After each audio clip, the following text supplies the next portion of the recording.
Okay, चलिए start करते हैं। Day 1 intro and supply chapter भी आज टच करेंगे, पर उसके पहले समझ लेते हैं कैसे क्या होने वाला है सिस्टम।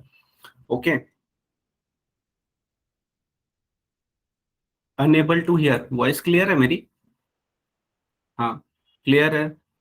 मूविंग अपने एंड से चेक करो, एक बार स्किप करके फिर से ज्वाइन इन करो। चलो स्टार्ट करते हैं।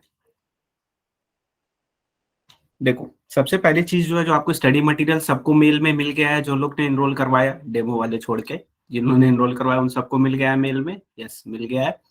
प्रिंट आउट ले लेना अपने एंड से।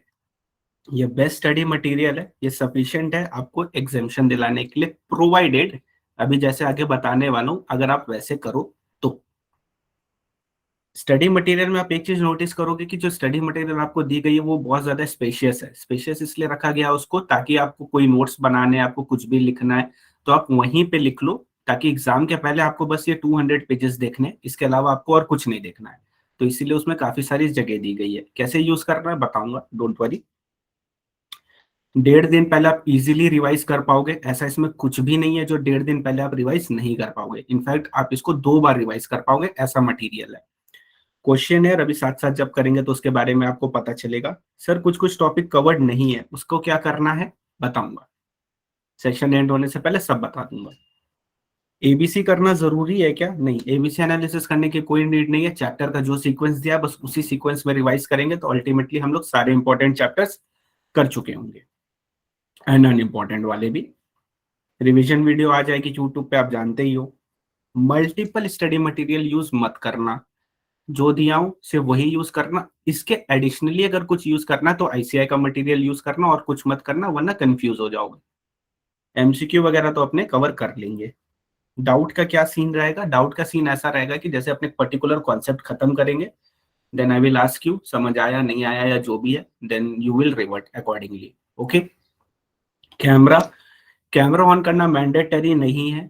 हाउएवर आई सजेस्ट कि आप ऑन करो, इससे क्या होगा, आप फोकस्ड रहोगे, इधर उधर नहीं जाओगे, और मेरे को भी दिखेगा कि पढ़ रहे हो कि नहीं पढ़ रहे हो। सीक्वेंस सेम एज बुक होने वाला है।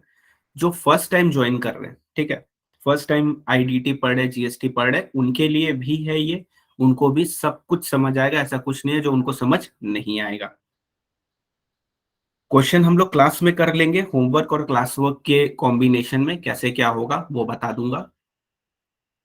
अमेंडमेंट की क्या सीन है? देखो, अमेंडमेंट का सीन ये है ना, अमेंडमेंट अभी आईसीआई ने आईडीटी का रिलीज नहीं किया, बट जितने भी सर्कुलर थे अपने लिए एप्लीकेबल उतने मैंने इंक्लूड कर लिए, जितने अमेंडमेंट थे वो मैंने इंक्लूड कर लिए।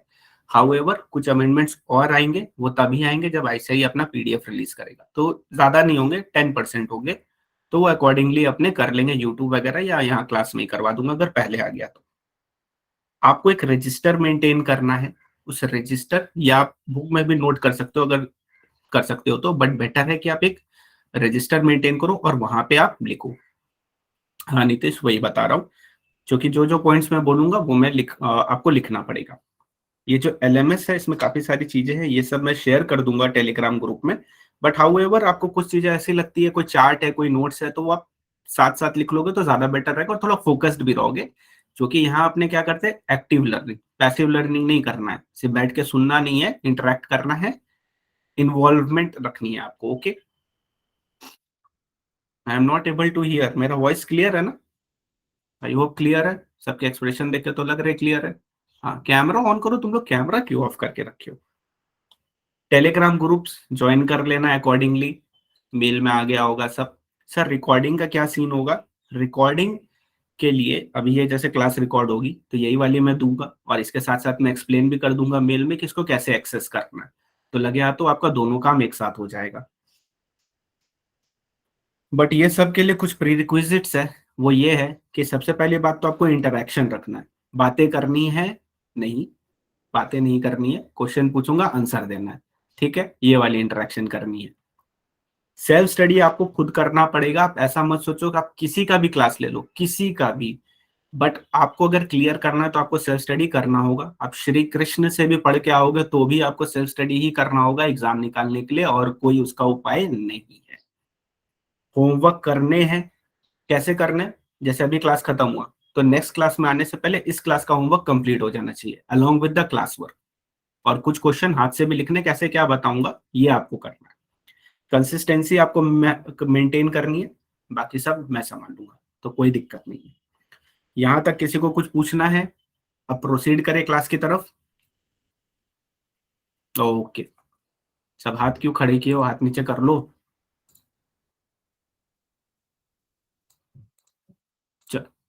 टेक्स्ट बॉक्स का आप यूज कर सकते हो।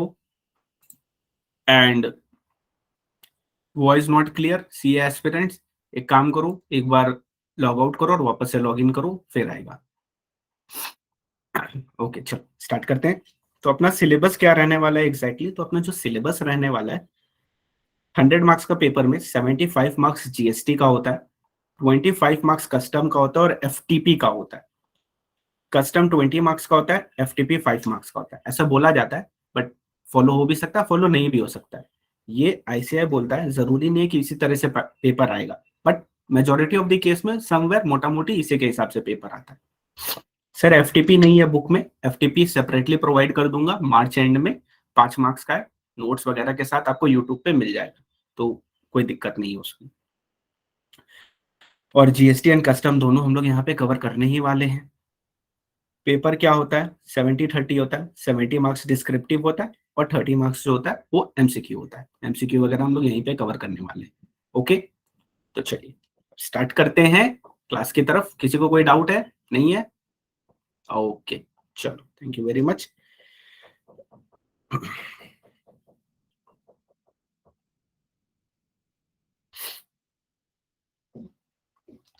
इंट्रोडक्शन, आ जाओ सब पेज नंबर 4 पे। बट स्टार्ट करने से पहले और कुछ चीजें समझ लेते हैं।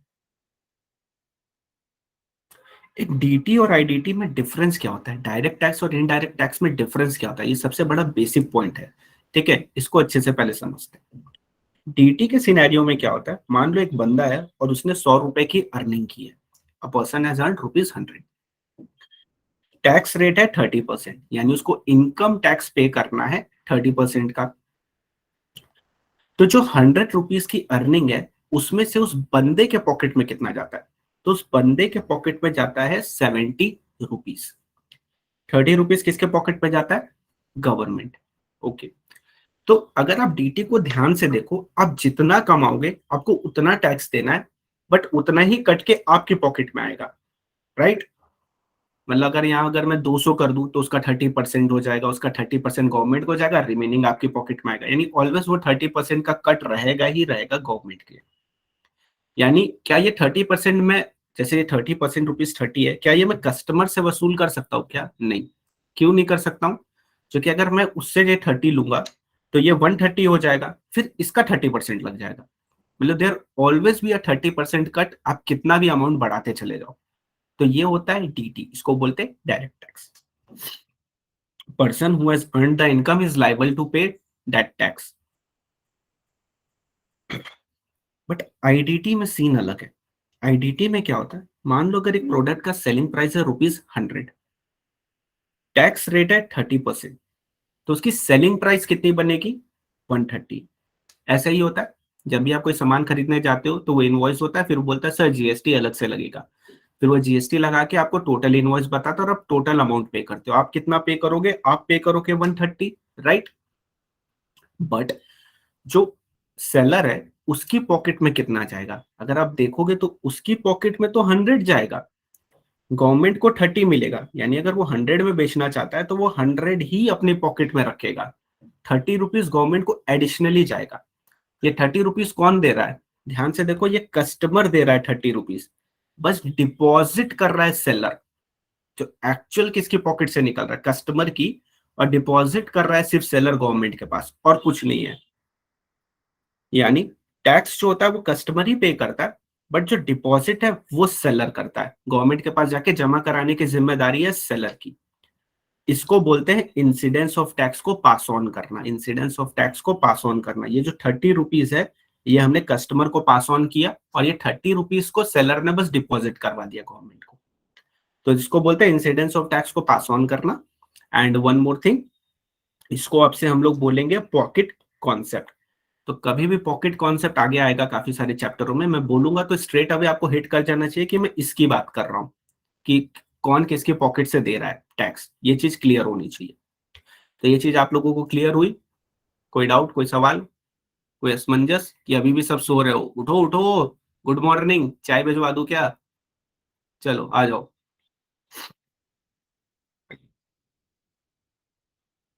तो जब अपने को डीटी और आईडीटी समझ में आ गया है, तो अब अपने चलेंगे एक्चुअल जीएसटी की तरफ। बट जीएसटी समझने से पहले ये तो समझना पड़ेगा ना, जीएसटी आया क्यों, पर्पस क्या था। बट जीएसटी ने किसको रिप्लेस किया? जीएसटी ने रिप्लेस किया, अगर मोटा मोटी देखा जाए तो वैट को, राइट। तो वैट क्यों एग्जिस्ट करता था? तो अगर वैट क्यों एग्जिस्ट करता था ये जानना है, तो वैट के पहले भी जाना पड़ेगा कि पहले क्या होता था, फिर क्यों वैट आया, और फिर कैसे अपना प्रोसीजर हुआ जीएसटी का। तो एक एग्जांपल के जरिए समझते। मिस्टर ए है, ठीक है, यहीं से वो प्रोडक्ट मैन्युफैक्चर हो रहा है, तो ये this is the starting point. Mister A एक प्रोडक्ट बनाते हैं जिसका कॉस्ट प्राइस है ₹100। सेल्स टैक्स, एसटी मतलब सेल्स टैक्स, सेल्स टैक्स वो रखते हैं 30% का, प्रॉफिट वो रखते हैं 10% का, ठीक है। फटाक से बताओ तो कितना अमाउंट होगा सेलिंग प्राइस का? जल्दी जल्दी कैलकुलेट करो, कैलकुलेटर चलाओ, कैलकुलेटर नहीं रखे हो, क्या कर रहे हो तुम लोग? कैलकुलेटर खोज रहे हो अब? नवनीत को मिल भी नहीं रहा है कैलकुलेटर। ओहो, 110, 143, वेरी गुड। कैसे करेंगे? 100 का 10% मारेंगे, आएगा 110। 110 का 30% करेंगे, आएगा 143। बेसिक है एकदम। अब जो पॉकेट कॉन्सेप्ट हमने पढ़ा आईडीटी में, उसमें हमने ये पढ़ा कि हम कस्टमर से तो 143 ही लेंगे, लेकिन जो 110 है वो जाएगा सेलर की पॉकेट में, और जो 33 है वो जाएगा गवर्नमेंट को, डिपॉजिट करवा देगा। यानी देखो सेलर को कितना लेना था, सेलर को लेना था 100 प्लस 10%, तो उसकी पॉकेट में 100 प्लस 10 ही गया है, करेक्ट। एंड गवर्नमेंट को 30% चला गया।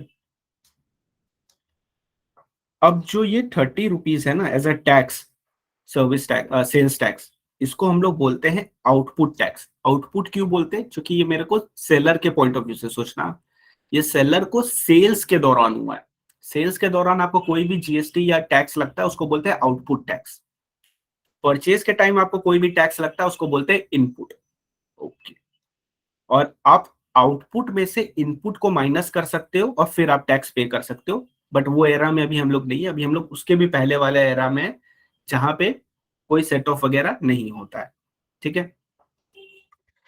तो जो मिस्टर ए है वो गवर्नमेंट को कितना डिपॉजिट करेंगे? वो स्ट्रेट अवे 33 रुपीज डिपॉजिट करेंगे, राइट। सेट ऑफ नहीं होता, यानी आउटपुट से इनपुट आप सेट ऑफ नहीं कर सकते हो। तो जो मिस्टर बी है जिन्होंने परचेज किया 143 रुपीज का, अब एफ आर वाले जल्दी से बता दो, a tax which we can not be set off, क्या वो कॉस्ट का पार्ट बनता है? यस। क्योंकि जो सेट ऑफ होता है वो नहीं बनता है, तो ऑब्वियसली जो नहीं होता है वो कॉस्ट का पार्ट बनेगा। तो मिस्टर बी अपने बुक्स ऑफ अकाउंट्स में कितने रुपए में इसको दिखाएंगे? 143 में, क्योंकि उन्होंने उतना ही पे किया और उनको सेट ऑफ तो मिलने वाला है नहीं।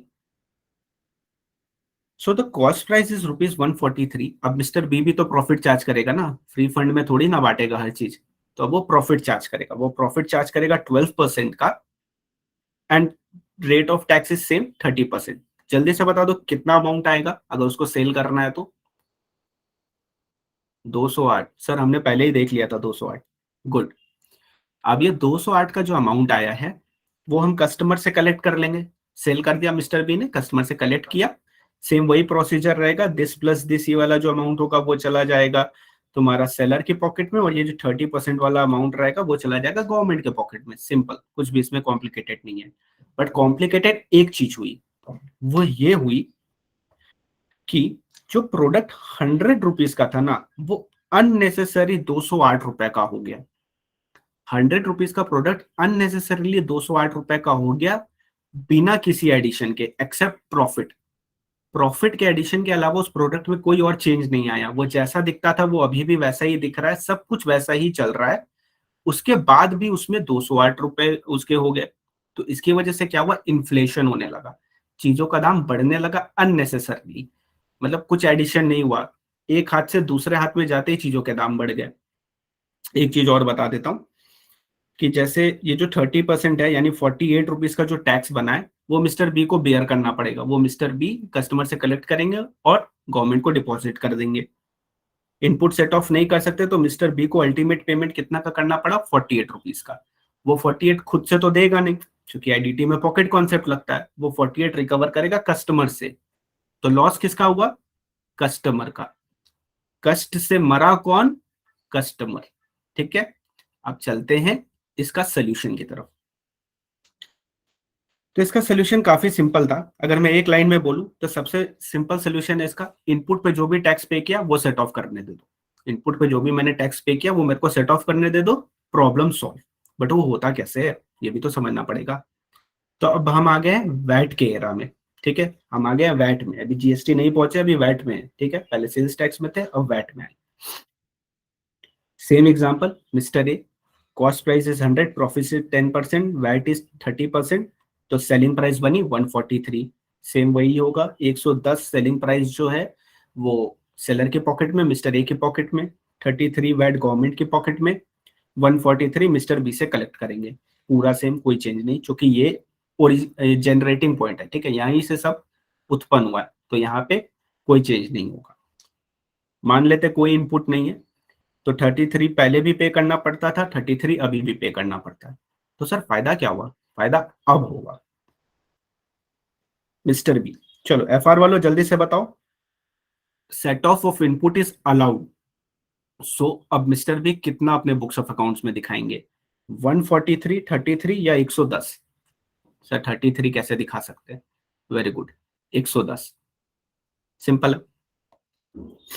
मिस्टर बी अपने बुक्स ऑफ अकाउंट्स में दिखाएंगे 110। Input tax 33। जल्दी बताओ ये इनपुट टैक्स बैलेंस शीट में किस साइड आता है, बोलो बोलो बोलो। Asset, very good, this is our asset, this is our current asset, क्योंकि हमने अभी पे कर दिया, बाद में सेट ऑफ करेंगे। ठीक है, अब मिस्टर बी सेम एग्जांपल है, बट इस बार कॉस्ट 110 होगा क्योंकि उनको इनपुट मिल रहा है। प्रॉफिट वो 12% चार्ज करेंगे, वैट वो 30% चार्ज करेंगे और कस्टमर को सेल करेंगे। जब वो कस्टमर को सेल करेंगे तो अब सेलिंग प्राइस हो जाएगी 123, 110 प्लस 12%। इस पे लगाएंगे वैट 30% का, जो कि आएगा 37। एंड कस्टमर से अब हम कलेक्ट करेंगे 160। तो देखो प्राइस ड्रास्टिकली डिक्रीज हो गया कि नहीं। जो गुड्स का प्राइस 208 रुपए हो रहा था वो हो गया 160 रुपीज। ठीक है, तो इससे क्या हुआ, इन्फ्लेशन थोड़ा कंट्रोल में आ गया। आउटपुट टैक्स बना 37 का।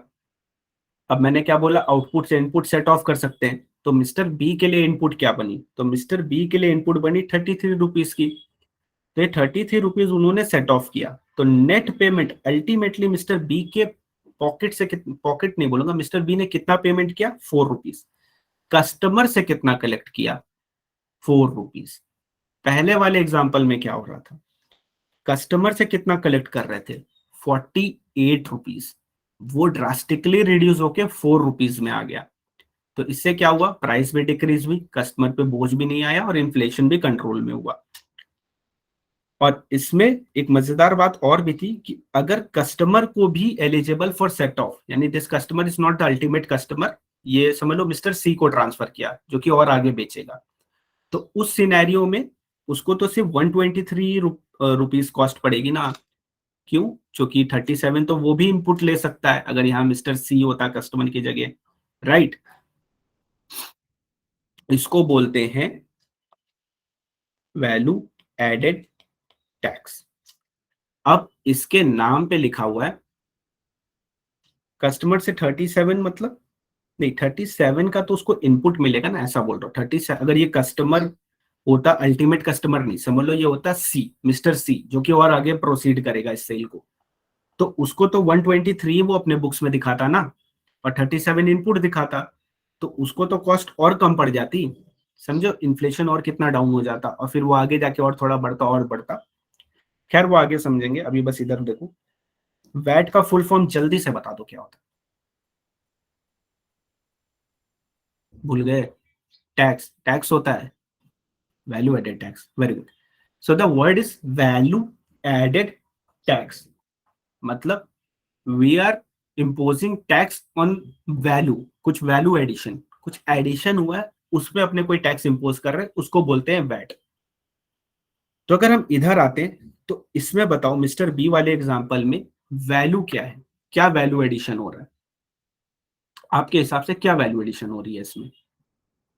तो अगर हम इसमें ध्यान से देखें, वैल्यू एडिशन मतलब सिर्फ मटेरियल, लेबर, ओवरहेड ये सब नहीं होता है। वैल्यू एडिशन मतलब होता है प्रॉफिट भी। तो अगर आप प्रॉफिट भी ऐड कर रहे हो तो वो वैल्यू एडिशन है।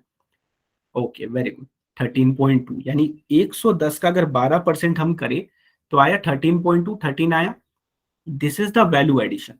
और अगर हम ध्यान से देखें, वैल्यू एडेड टैक्स मतलब होता है सिर्फ वैल्यू एडिशन पे टैक्स पे करना। तो क्या 13.2 का अगर हम 30% मारेंगे तो कितना आएगा, जल्दी बताओ। हाँ, राउंड ऑफ कर दे 4 पे। हाँ जी सर, राउंड ऑफ कर देते हैं 4 पे। तो जैसे ही हम 4 पे राउंड ऑफ किए तो देखो अल्टीमेटली 4 रुपीज ही जा रहा है ना। 4 रुपीज का ही पेमेंट हो रहा है, यानी वैल्यू एडिशन पे ही टैक्स लग रहा है, इसीलिए इसको बोलते हैं वैल्यू एडेड टैक्स। तो सर एक बात बताइए, जब वैट इतना अच्छा था तो जीएसटी को लाने का पर्पस क्या हुआ? पर्पस अब समझो। हाँ, few things you have to bear with my handwriting and my poor jokes. तो ये आपको बियर करना पड़ेगा, ठीक है। धीरे धीरे आदत हो जाएगा, धीरे धीरे अच्छा लगने लगेगा। चलो अब इधर देखते हैं। पहले होता था सर्विस टैक्स, वैट, मोटा मोटी सर्विस टैक्स लगती थी सर्विस पे, वैट लगता था गुड्स पे। अब गुड्स पे आपने अगर कोई वैट पे किया है तो वो वैट का सेट ऑफ वैट से होता था, वैट का सेट ऑफ वैट से कर सकते थे। पर वैट का सेट ऑफ आप सर्विस टैक्स से नहीं कर सकते थे ऑब्वियसली, क्योंकि दोनों अलग टैक्स है, तो पॉसिबल ही नहीं है सेट ऑफ करना। तो प्रॉब्लम यहां पे अराइज हुई कि अगर मैं कोई भी इनपुट लेता था एज अ सर्विस और मेरा काम था सिर्फ गुड्स को सप्लाई करना, तो मुझको तो सेट ऑफ का बेनिफिट कभी मिलेगा ही नहीं ना, क्योंकि मैं तो सिर्फ सर्विस लेता हूँ और बदले में गुड्स प्रोवाइड करता हूँ। तो सर्विस पे जो टैक्स पे किया वो तो मैं नहीं रिकवर कर पाऊंगा ना, और अगर वो मैं नहीं रिकवर कर पाऊंगा तो वो मैं तो कस्टमर से कलेक्ट करूंगा, अल्टीमेटली वहीं आके फंस गया ना। प्राइस तो बढ़ ही गया ना, फायदा क्या हुआ? बात तो वहीं आके अटक गई। सिर्फ गुड्स का प्राइस थोड़ी कम करना है, ओवरऑल पूरे मार्केट का प्राइस कम करना है। तो इसीलिए, और एक्साइज भी हुआ करता था, एक्साइज लगता था मैन्युफैक्चरिंग पे। तो इसी को ओवरकम करने के लिए क्या किया गया, इस वाले प्रॉब्लम को, इसको ओवरकम करने के लिए इंट्रोड्यूस किया गया जीएसटी। जीएसटी को इंट्रोड्यूस किया गया, गुड्स एंड सर्विस टैक्स। यानी सर्विस पे भी जीएसटी लगेगा, गुड्स पे भी जीएसटी लगेगा, मैन्युफैक्चरिंग पे कुछ नहीं लगता है, सप्लाई पे लगता है, आगे बताऊंगा, बस समझ लो। उस पे एक्साइज की जगह भी जीएसटी लगेगा, हर जगह जीएसटी लगेगा। तो अगर एक टैक्स है तो एक जीएसटी दूसरे जीएसटी से सेट ऑफ हो सकता है, बिल्कुल आराम से हो सकता है, ठीक है। अच्छा, आपको यहाँ पे कीवर्ड बताता हूँ, आगे जाके फिर बताऊंगा। ऐसा बोला जाता है कि एक जीएसटी आप दूसरे जीएसटी से सेट ऑफ कर सकते हो, सही बोल रहे हो, गलत नहीं। बट प्रैक्टिकली, और अपने क्वेश्चन में भी आएगा एक दो, एक जीएसटी जो आपने महाराष्ट्र में पे किया है उसका सेट ऑफ आप कोलकाता वाले जीएसटी से नहीं कर सकते हो। आगे समझाऊंगा कैसे क्या होता है, अभी बस टेस्ट योर नॉलेज टाइप समझ लो, एक जगह रख लो अपने माइंड में कि ऐसा होता है, ठीक है। वन नेशन वन टैक्स है, बट पूरी तरह से नहीं है, पूरी तरह से होने में अभी टाइम है। ओके चलो आगे प्रोसीड करते हैं, आते हैं चैप्टर की तरफ।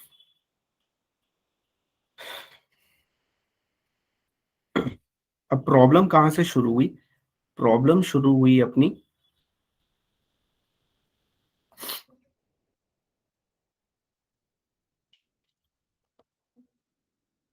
अच्छा यहां तक किसी को कोई डाउट है अभी तक जितना समझाया, समझा कि सो गए सब? नहीं सर, जगे हुए हैं।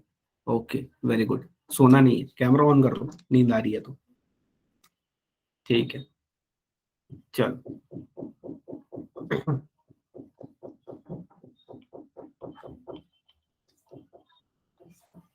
अब सेंट्रल गवर्नमेंट और स्टेट गवर्नमेंट, फेडरल सिस्टम चलता है इंडिया में, सब जानते हैं हम लोग, कुछ नया नहीं है इसमें। फेडरल सिस्टम में क्या होता है, स्टेट की अपनी गवर्नमेंट होती है, सेंट्रल की अपनी गवर्नमेंट होती है। तो सेंट्रल गवर्नमेंट के पास पावर थी टैक्स लगाने की, सर्विस टैक्स लगाते थे, वो एक्साइज लगाते थे। स्टेट गवर्नमेंट के पास पावर थी, वो वैट लगाते थे, सेल्स टैक्स वगैरह लगाते थे, तो जो भी था उनका वो लगाते थे। बट आर्टिकल में कोई भी ऐसा पावर नहीं था, कोई भी ऐसा पावर नहीं दिया हुआ था जिसमें ये लिखा हो कि ये दोनों मिल के किसी चीज पे टैक्स लगा सके। ठीक है, सेंट्रल गवर्नमेंट अपना टैक्स लगा रहा है, सर स्टेट गवर्नमेंट अपना टैक्स लगा रहा है, बट आर्टिकल में कहीं पे भी, आर्टिकल मतलब होता है कॉन्स्टिट्यूशन, कॉन्स्टिट्यूशन में कोई भी ऐसा पावर नहीं था जो सेंट्रल गवर्नमेंट और स्टेट गवर्नमेंट को ये अधिकार दे कि वो मिल के किसी चीज पे टैक्स लगा सके। ओके, अगर आपको पता हो बेसिक्स तो आप जानते होगे कि टैक्स अगर लगाना है तो पहले कॉन्स्टिट्यूशन से पावर लेके आनी पड़ेगी, सेंट्रल गवर्नमेंट हो या स्टेट गवर्नमेंट हो, अगर किसी को भी टैक्स लगाना है तो उसको कॉन्स्टिट्यूशन के तहत ये पावर होनी चाहिए कि वो टैक्स लगा सके। फिर उसके ऊपर रूल्स बनते, एक्ट बनता है, रूल्स बनते हैं, सर्कुलर वगैरह सब, फिर सो ऑन होता है। ठीक है, बेसिक है एकदम। तो ऐसा कोई भी एक पावर ही नहीं था सेंट्रल गवर्नमेंट और स्टेट गवर्नमेंट के पास। तो इसको कोप अप करने के लिए क्या किया गया, सबसे पहली बात तो पावर देनी पड़ी। पावर आई है अपने पास आर्टिकल 246 ए के तहत। 246 ए को इंसर्ट किया गया, वहां लिखा गया कि सेंटर एंड स्टेट, यानी सेंटर और स्टेट दोनों साइमल्टेनियसली लेवी कर सकते हैं और कलेक्ट कर सकते हैं जीएसटी को। वहां बस इतनी सी ही बात लिखी गई कि सेंटर और स्टेट दोनों मिलकर लेवी कर सकते हैं और कलेक्ट कर सकते हैं जीएसटी को। अब उन्होंने जब ये बात बोली ना, तो यहाँ पे बहुत सारी चीजें अनक्लियर हो गई कि भैया जीएसटी क्या होता है। सबसे पहली बात, सेंटर क्या होता है पता है, स्टेट क्या होता है पता है, साइमल्टेनियसली भी पता है, लेवी भी पता है, कलेक्ट भी पड़ता है, बस जीएसटी क्या होता है ये नहीं पता है। तो फिर बनाया गया आर्टिकल 366(1) ए, बनाया गया आर्टिकल 366(12) ए को। वहां पे लिखा गया जीएसटी मतलब होता है, जीएसटी मतलब होता है any tax on supply of goods, services, or both. Now the keywords start from here. Except tax on supply of alcoholic liquor for human consumption. यानी दारू, दारू को हटा के बाहर रख दिया जीएसटी से। कहां से बाहर किया, कॉन्स्टिट्यूशन में। मतलब कॉन्स्टिट्यूशन ने यह पावर ही नहीं दी कि सेंटर और स्टेट दोनों मिलकर जीएसटी लगा सके दारू पे, alcoholic liquor for human consumption पे। क्यों किया गया, पता है कि इसमें स्टेट टैक्स लगाता है और कितने दारूबाज है आप सब जानते हो, एंड उसकी वजह से सबसे ज्यादा रेवेन्यू वहीं से आता है। तो वो स्टेट शेयर नहीं करना चाहता था सेंटर के साथ, इसीलिए इसको पहले ही बाहर कर दिया। इसकी मतलब बताता हूँ, ठीक है, पहले भी यहाँ देखो। जीएसटी मतलब क्या होता है, कोई भी टैक्स किस चीज पे, सप्लाई पे, किसकी सप्लाई पे, गुड्स और सर्विसेज और बोथ की सप्लाई पे।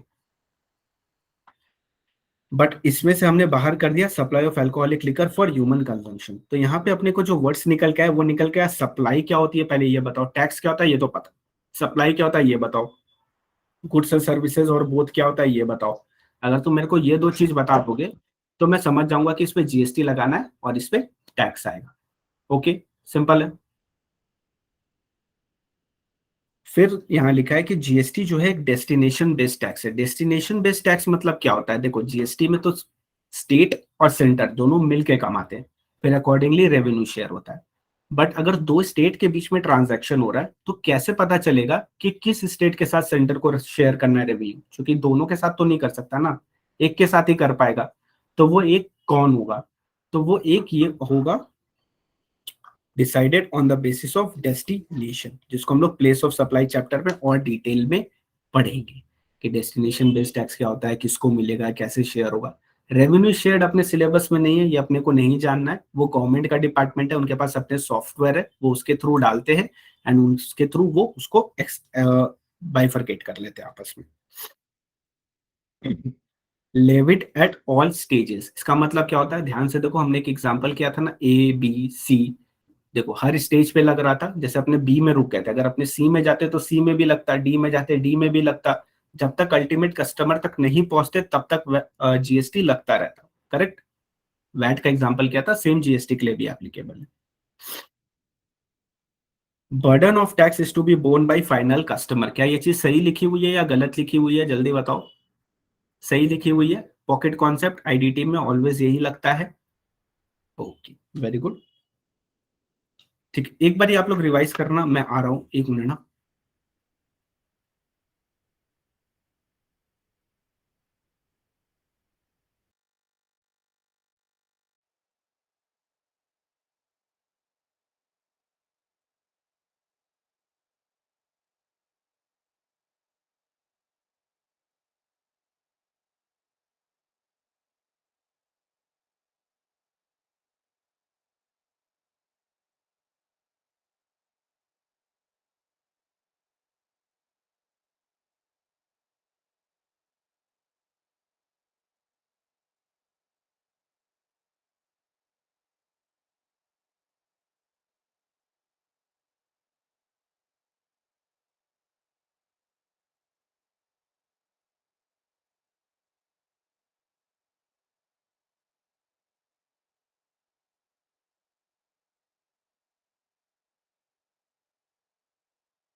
ओके सर, कहाँ चले गए थे? सर गए थे पहनने, ठंड लग रहा है, ठंडी बढ़ गई है। चलो आ जाओ, स्टार्ट करते हैं। तो हमने अभी तक क्या पढ़ा? हमने पढ़ा कि जीएसटी क्यों आया, कैसे आया, ये अपने समझ गया, वैट में क्या कमियां थी ये समझे। उसके बाद हमने समझा कि कोई भी ऐसा पावर नहीं था जो स्टेट और सेंटर को दोनों को पावर देता है कि साथ में किसी चीज पे टैक्स लगा सके और उस टैक्स को शेयर कर सके। तो आर्टिकल 246 ए को लाया गया under constitution 101st amendment act 2016 के तहत इंट्रोड्यूस किया गया। वहां लिखा गया कि स्टेट और सेंटर दोनों मिलकर साथ में लेवी कर सकते हैं, कलेक्ट कर सकते हैं जीएसटी को। ओके, फिर हमारे आर्टिकल 366(12) ए में जहां पे लिखा हुआ था कि जीएसटी मतलब क्या होता है? सप्लाई, किस चीज की सप्लाई? गुड्स और सर्विसेज की। उस पे टैक्स जो भी लगेगा उस टैक्स को बोला जाता है जीएसटी। बट इसमें हमने क्या किया, alcoholic liquor for human consumption को कॉन्स्टिट्यूशन से ही बाहर कर दिया। यानी एक क्वेश्चन का मेरे को जवाब देना, अगर मेरे को दारू पे जीएसटी लगाना है तो मेरे को नोटिफिकेशन लाना पड़ेगा या मेरे को कॉन्स्टिट्यूशन में जाके अमेंडमेंट करना पड़ेगा? कॉन्स्टिट्यूशन में जाके अमेंडमेंट करना पड़ेगा, क्योंकि वो नोटिफिकेशन वगैरह के थ्रू नहीं आ सकता है, क्योंकि कॉन्स्टिट्यूशन के पावर के तहत ही उसको बाहर कर दिया गया है। वेरी गुड, क्योंकि अगर ऐसा नहीं करते तो जीएसटी आता ही नहीं। क्यों नहीं आता? क्योंकि नहीं मानते स्टेट ना, नहीं रेवेन्यू शेयर करना चाहते वो, क्योंकि इससे काफी बड़ा रेवेन्यू होता है, तो उसको नहीं शेयर करना चाहते, तो वो जीएसटी के लिए एग्री नहीं करते। देखो जीएसटी तो म्यूचुअली है, करेक्ट, म्यूचुअली चलता है, स्टेट और सेंटर दोनों एग्री करेंगे तभी हो पाएगा, क्योंकि दोनों को अपना अपना रेवेन्यू शेयर करना है। सेंटर को अपना सर्विस टैक्स का रेवेन्यू, एक्साइज का रेवेन्यू शेयर करना है, और स्टेट को अपना वैट का हो गया, सेल्स टैक्स वगैरह, सीएसटी, ये सब का रेवेन्यू शेयर करना। तो ये सारे रेवेन्यू शेयर करने पड़ते हैं इसीलिए। डेस्टिनेशन बेस्ड टैक्स फिर हमने पढ़ा। डेस्टिनेशन बेस्ड टैक्स मतलब क्या होता है? जिस स्टेट में वो गुड्स जा रहा है, जिस स्टेट में वो सर्विस जा रही है, उस स्टेट को उसका टैक्स मिलेगा, उस स्टेट को उसका टैक्स मिलेगा। ये कैसे पता चलेगा? ये प्लेस ऑफ सप्लाई एक चैप्टर है, इन डिटेल पढ़ेंगे, उसके थ्रू अपने को पता चलेगा कि किस स्टेट में जा रहा है, किस स्टेट का डेस्टिनेशन बन रहा है। तो वहां डिटेल में अपने डिस्कस कर लेंगे। हर स्टेजेस में लगता है क्या? हाँ जी, जैसे जैसे अल्टीमेट कस्टमर तक जब तक नहीं पहुंच जाएगा तब तक जीएसटी लगता रहेगा। Burden of tax final customer पे होगा, पॉकेट कॉन्सेप्ट। अब जब ये जीएसटी आया ना, तो ये अकेला नहीं आया, ये अपने साथ 5 और लेके आया। 5 क्या लेके आया? ये अपने साथ 5 एक्ट लेके आया। C GST act 2017, S GST act 2017, UT मतलब हो गया union territory GST act 2017, I GST act 2017, GST compensation act 2017। एक क्वेश्चन है, पता है नहीं पढ़ो, लेकिन ट्राई करो बताने का। आई जीएसटी का फुल फॉर्म क्या होता है? सर इंटर जीएसटी नहीं, इंटर वाली जीएसटी नहीं है ये, integrated. Very good, integrated GST. Sir अपने को इतना सारा एक्ट पढ़ने का है क्या? नहीं यार, इतना सारा एक्ट पढ़ने का है तो थोड़ी ना होगा। अपने को मेन सीजीएसटी एक्ट पढ़ना है, और IGST एक्ट पढ़ना है। ये भी कोई कोई जगह पढ़ना है, place of supply basically, and majority of the case में हम CGST पढ़ेंगे। क्यों सर, बाकी क्यों नहीं? क्योंकि जो C में लिखा है वही S में लिखा है, वही UT में लिखा है, और कई बार तो वही I में भी लिखा हुआ है। तो बस अपने को CGST एक्ट पढ़ना है, और जो जो उसमें लिखा है वो सब अकॉर्डिंगली एप्लीकेबल होगा। यानी अगर अपने एग्जाम में आंसर लिख रहे हैं और अपने कोई भी सेक्शन नंबर कोट कर रहे हैं, तो उसके बाद अपने को कोई एक्ट का नाम तो लिखना पड़ेगा ना, as per section 7 of what. तो we will write off CGST act 2017, except in few cases, जहां जहां होगा बताऊंगा, जहां जहां IGST आएगा बताऊंगा, बट मेजोरिटी 90% केसेस में अपना CGST एक्ट ही होने वाला है। तो सेक्शन देख के कोई भी कंफ्यूजन नहीं होना चाहिए आपको, ठीक है। IGST जब आएगा मैं बता दूंगा, वहां पे आप IGST लिख देना, सिंपल है। एडवांटेजेस क्या हुए GST का, देखो ये आपको आ जाएगा। क्या ये कैस्केडिंग इफेक्ट ऑफ टैक्स को अवॉइड कर रहा है क्या, एलिमिनेट कर रहा है क्या? कैस्केडिंग इफेक्ट ऑफ टैक्स मतलब होता है टैक्स पे टैक्स लगना। टैक्स पे टैक्स लगना मतलब क्या होता है, जब इनपुट और आउटपुट का सेट ऑफ नहीं मिलता था, याद करो क्या होता था, टैक्स पे टैक्स लग जाता था।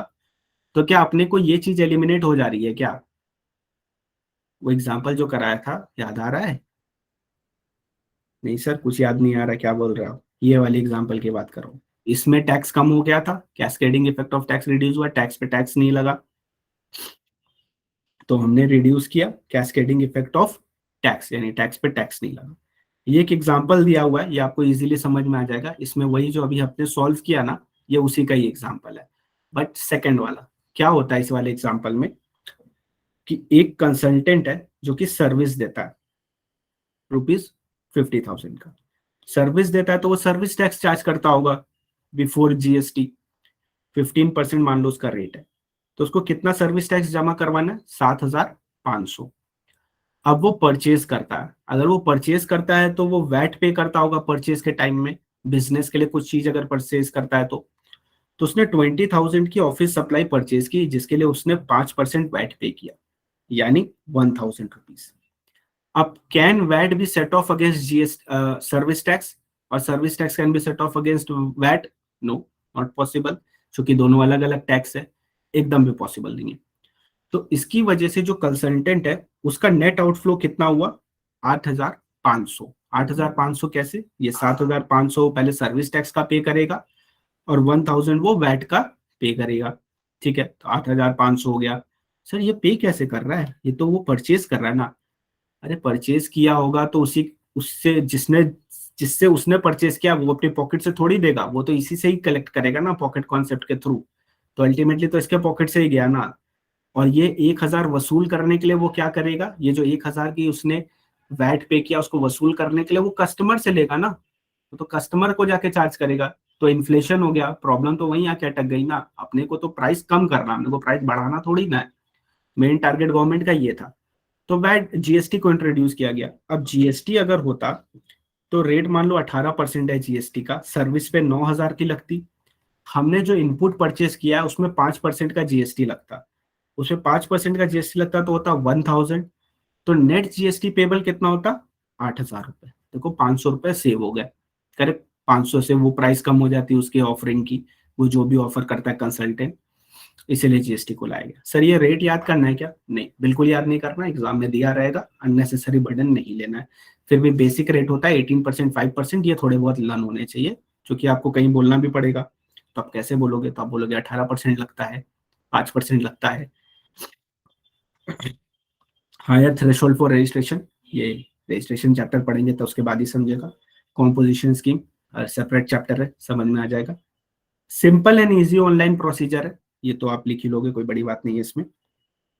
अब मैंने क्या बोला, वैट, एक्साइज ड्यूटी, CST और भी फलाना धमाका अलग अलग टाइप के टैक्सेस थे, वो सारे टैक्सेस एक साथ मिल गए और बन गया GST। सारे टैक्सेस हट गए और आ गया GST।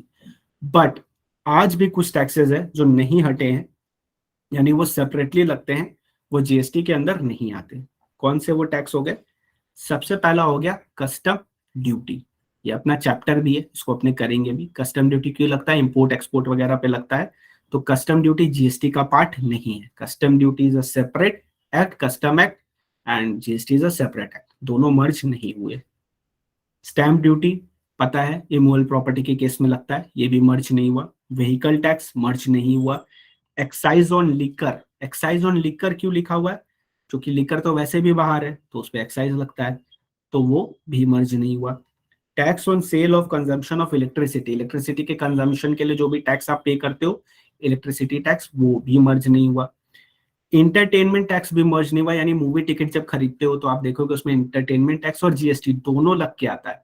सर हम टिकट देखते ही नहीं है, डिजिटली आता है, नहीं पहले आता था टिकट वाला, उसमें अगर आप देखोगे तो उसमें दोनों अलग अलग आता था, entry tax and told tax, और आया road tax.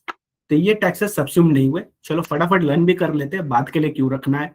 Custom duty, stamp duty, vehicle tax, excise on liquor, tax on electricity, entertainment tax, entry tax, toll tax, road tax. चलो बोलो बोलो बोलो बोलो बोलो, तुम बोलो, मेरे दिल तक आवाज आ जाएगी। चलो, custom duty, stamp duty, vehicle tax, excise on liquor, tax on electricity, entertainment tax, toll tax and road tax. क्यों लर्न करवा रहे हैं सर? क्योंकि कभी कभी डायरेक्ट क्वेश्चन आ जाता है या एमसीक्यू बन जाता है, तो वो अपने को पूरा स्कोर करने का है, एक भी मार्क्स वेस्ट नहीं करना है। तो चलो start. Custom duty, stamp duty, vehicle tax, excise on liquor, electricity, entertainment, toll and road tax, that's it. Okay, camera off करके तुम लोग क्या कर रहे हो? कैमरा ऑन करो, मैं भी देखूं पढ़ रहे हो कि सो रहे हो।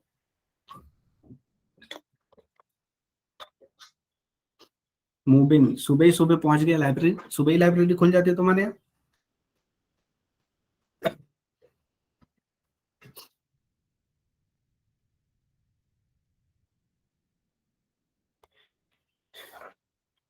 एक गुड्स है, वो जब भी मैन्युफैक्चर होगा ना, तो उस पे एक्साइज लगता था, पुराने जमाने की बात बता, वैट आने से पहले एक्साइज लगता था।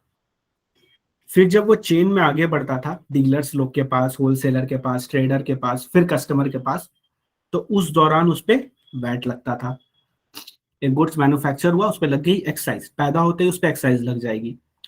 फिर वो चेन में जैसे ही आगे बढ़ेगा, डीलर हो गया, होलसेलर हो गया, ट्रेडर वगैरह, जब तक वहां तक पहुंचेगा तो हर एक स्टेप पे उस पे वैट लगता चला जाएगा। इसकी वजह से प्राइस इंक्रीज होती है, ये तो आपको पता ही है। अपने अभी वो नहीं पढ़े, अभी अपने एक चीज पढ़ रहे हैं कि मैन्युफैक्चरिंग पे एक्साइज लगता था, और ड्यूरिंग द लाइन जब भी वो मूवमेंट करता था तो उस पर वैट लगती थी। अब कुछ चेंजेस है जो आपको लर्न भी करने पड़ेंगे। टोबैको और टोबैको प्रोडक्ट, बोलो जुबा केसरी। अब जब बोलो जुबा केसरी, तो इस पे जीएसटी लगता है, क्योंकि जीएसटी में से तो सिर्फ वो आउट किया हुआ है अपने को, क्या बोलते हैं, अल्कोहलिक लिकर, तो इस पे तो जीएसटी लगता है, कोई दिक्कत नहीं है।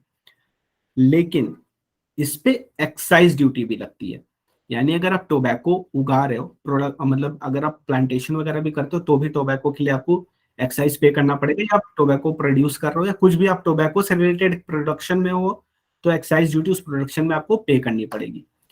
यानी टोबैको एंड टोबैको प्रोडक्ट एक ऐसा प्रोडक्ट है जिसपे मैन्युफैक्चरिंग के टाइम एक्साइज ड्यूटी लगती है, वो भी सेंट्रल एक्साइज। और जब वो ड्यूरिंग द लाइन जाता है, सप्लाई चेन जाता है, like wholesaler, dealer, retailer, ultimate customer तक जब तक पहुंचता है, तो हर स्टेज पे उस पर जीएसटी चार्ज होता है। तो tobacco and tobacco product is the only product नहीं, जिसपे सेंट्रल एक्साइज लगता है मैन्युफैक्चरिंग के टाइम, और ड्यूरिंग द प्रोसेस जब वो आगे फ्लो करता है तो उस पर जीएसटी जीएसटी जीएसटी जीएसटी लगता चला जाता है। फिर आती है ओपीएम। अब ओपीएम पे भी जीएसटी लगता है, कोई दिक्कत नहीं है, बट इसकी मैन्युफैक्चरिंग पे एक्साइज ड्यूटी लगती है, इसके भी मैन्युफैक्चरिंग पे एक्साइज ड्यूटी लगती है। ओके, ये चीज तो हमको समझ में आई।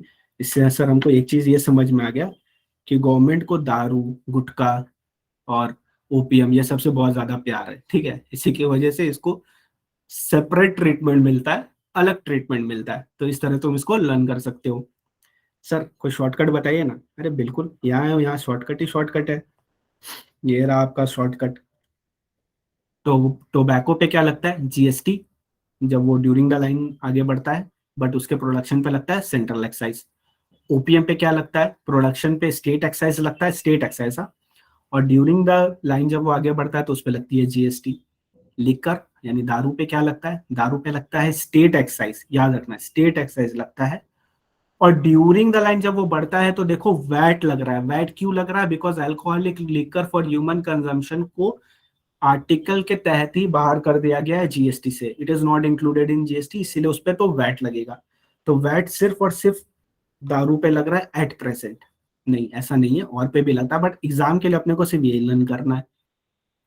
ओके, क्योंकि कभी कभी डायरेक्ट क्वेश्चन आते हैं तो आपको पता होना चाहिए कि किस पे क्या लगता है। बोलो जुबा केसरी पे लगता है सेंट्रल एक्साइज और जीएसटी, ओपीएम पे लगता है स्टेट एक्साइज और जीएसटी, दारू पे लगता है स्टेट एक्साइज और वैट। वैट कब लगता है? जब वो ड्यूरिंग द चेन आगे बढ़ता है, होलसेलर, रिटेलर, अल्टीमेट कस्टमर तक जब तक पहुंचता है तब तक उस पर VAT VAT VAT VAT VAT लगते चले जाता है। ये तो हमको समझ में आ गया सर। Very good. यहाँ तक किसी को कोई डाउट है? बोलो। ठीक है। अब होता है एक यहाँ पे नॉन टैक्सेबल सप्लाई।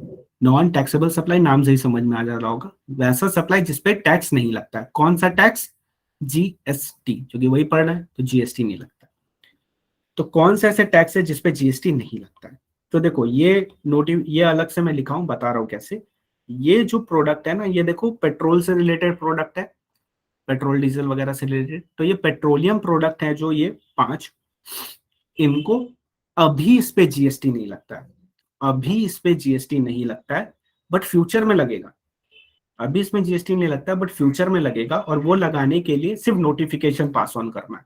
वो लगाने के लिए सिर्फ नोटिफिकेशन पास ऑन करना है।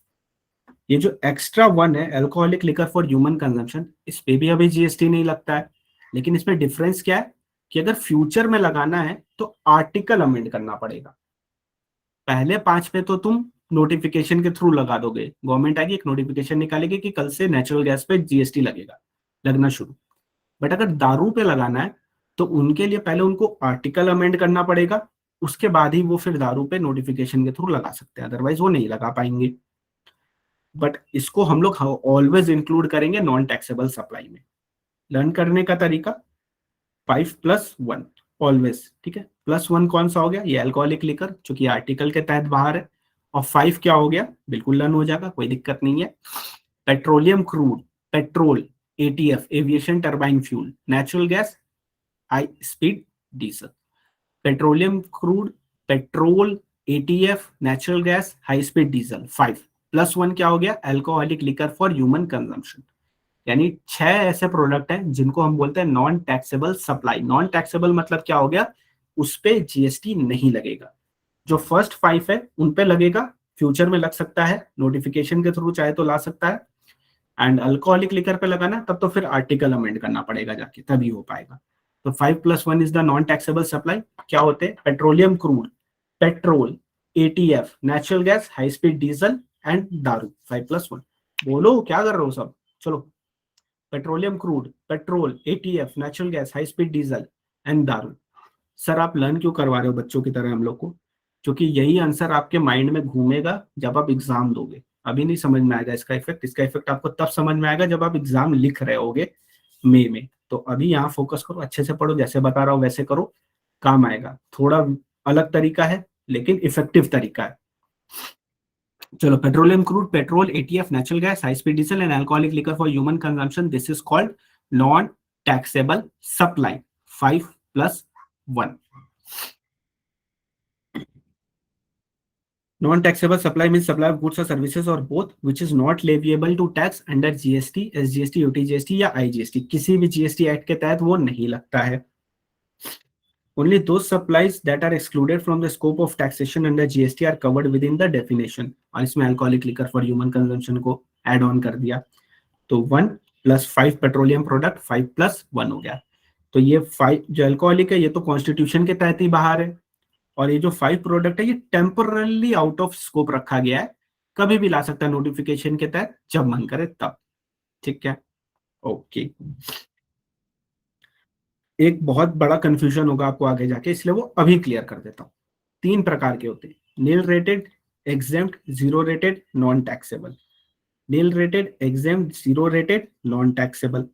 अब ये क्या होता है? नॉन टैक्सेबल क्या होता है ये आपको पता है? जल्दी से बता दो। 5+1 को नॉन टैक्सेबल बोलते हैं। तो 5+1 हो गया नॉन टैक्सेबल, ये तो अपने को पता है, इसमें कुछ नहीं बताने का। फिर आता है नील रेटेड। नील रेटेड मतलब होता है वो गुड्स या सर्विसेज जिसका रेट जीरो है, जिसका रेट जीरो है, जिसका जीएसटी रेट 0% है। एग्जाम्पल सॉल्ट, ग्रेन, जैगरी, ये सारे हो गए अपने नील रेटेड। इसमें रेट ही जीरो लगता है, जीएसटी में तो है पर रेट जीरो है, तो अल्टीमेट इफेक्ट इसका नील, मतलब नील है, कोई इफेक्ट नहीं है इसमें, जीएसटी की वजह से प्राइस इंक्रीज नहीं होने वाला है।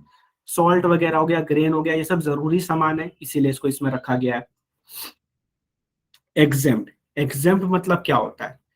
एग्जेम्प्ट मतलब ये होता है वो सप्लाईज जो कि टैक्स तो लगता है, रेट भी दिया हुआ है, लेकिन अभी के लिए उसको एग्जेम्प्ट करके रखा है। रेट भी है, जीएसटी भी लगता है, बट हाल फिलहाल के लिए एग्जेम्प्ट करके रखा हुआ है। जैसे फ्रेश मिल्क हो गया, फ्रेश फ्रूट हो गया, कर्ड हो गया, ब्रेड हो गया, ये सारे एग्जेम्पशन चैप्टर भी है अपना, उसमें अच्छे से पढ़ेंगे क्या क्या चीजें एग्जेम्प्ट है। तो वो हो गया एग्जेम्प्ट। तो नील रेटेड समझा, नॉन टैक्सेबल समझा, एग्जेम्प्ट समझा, जीरो रेटेड नहीं समझा।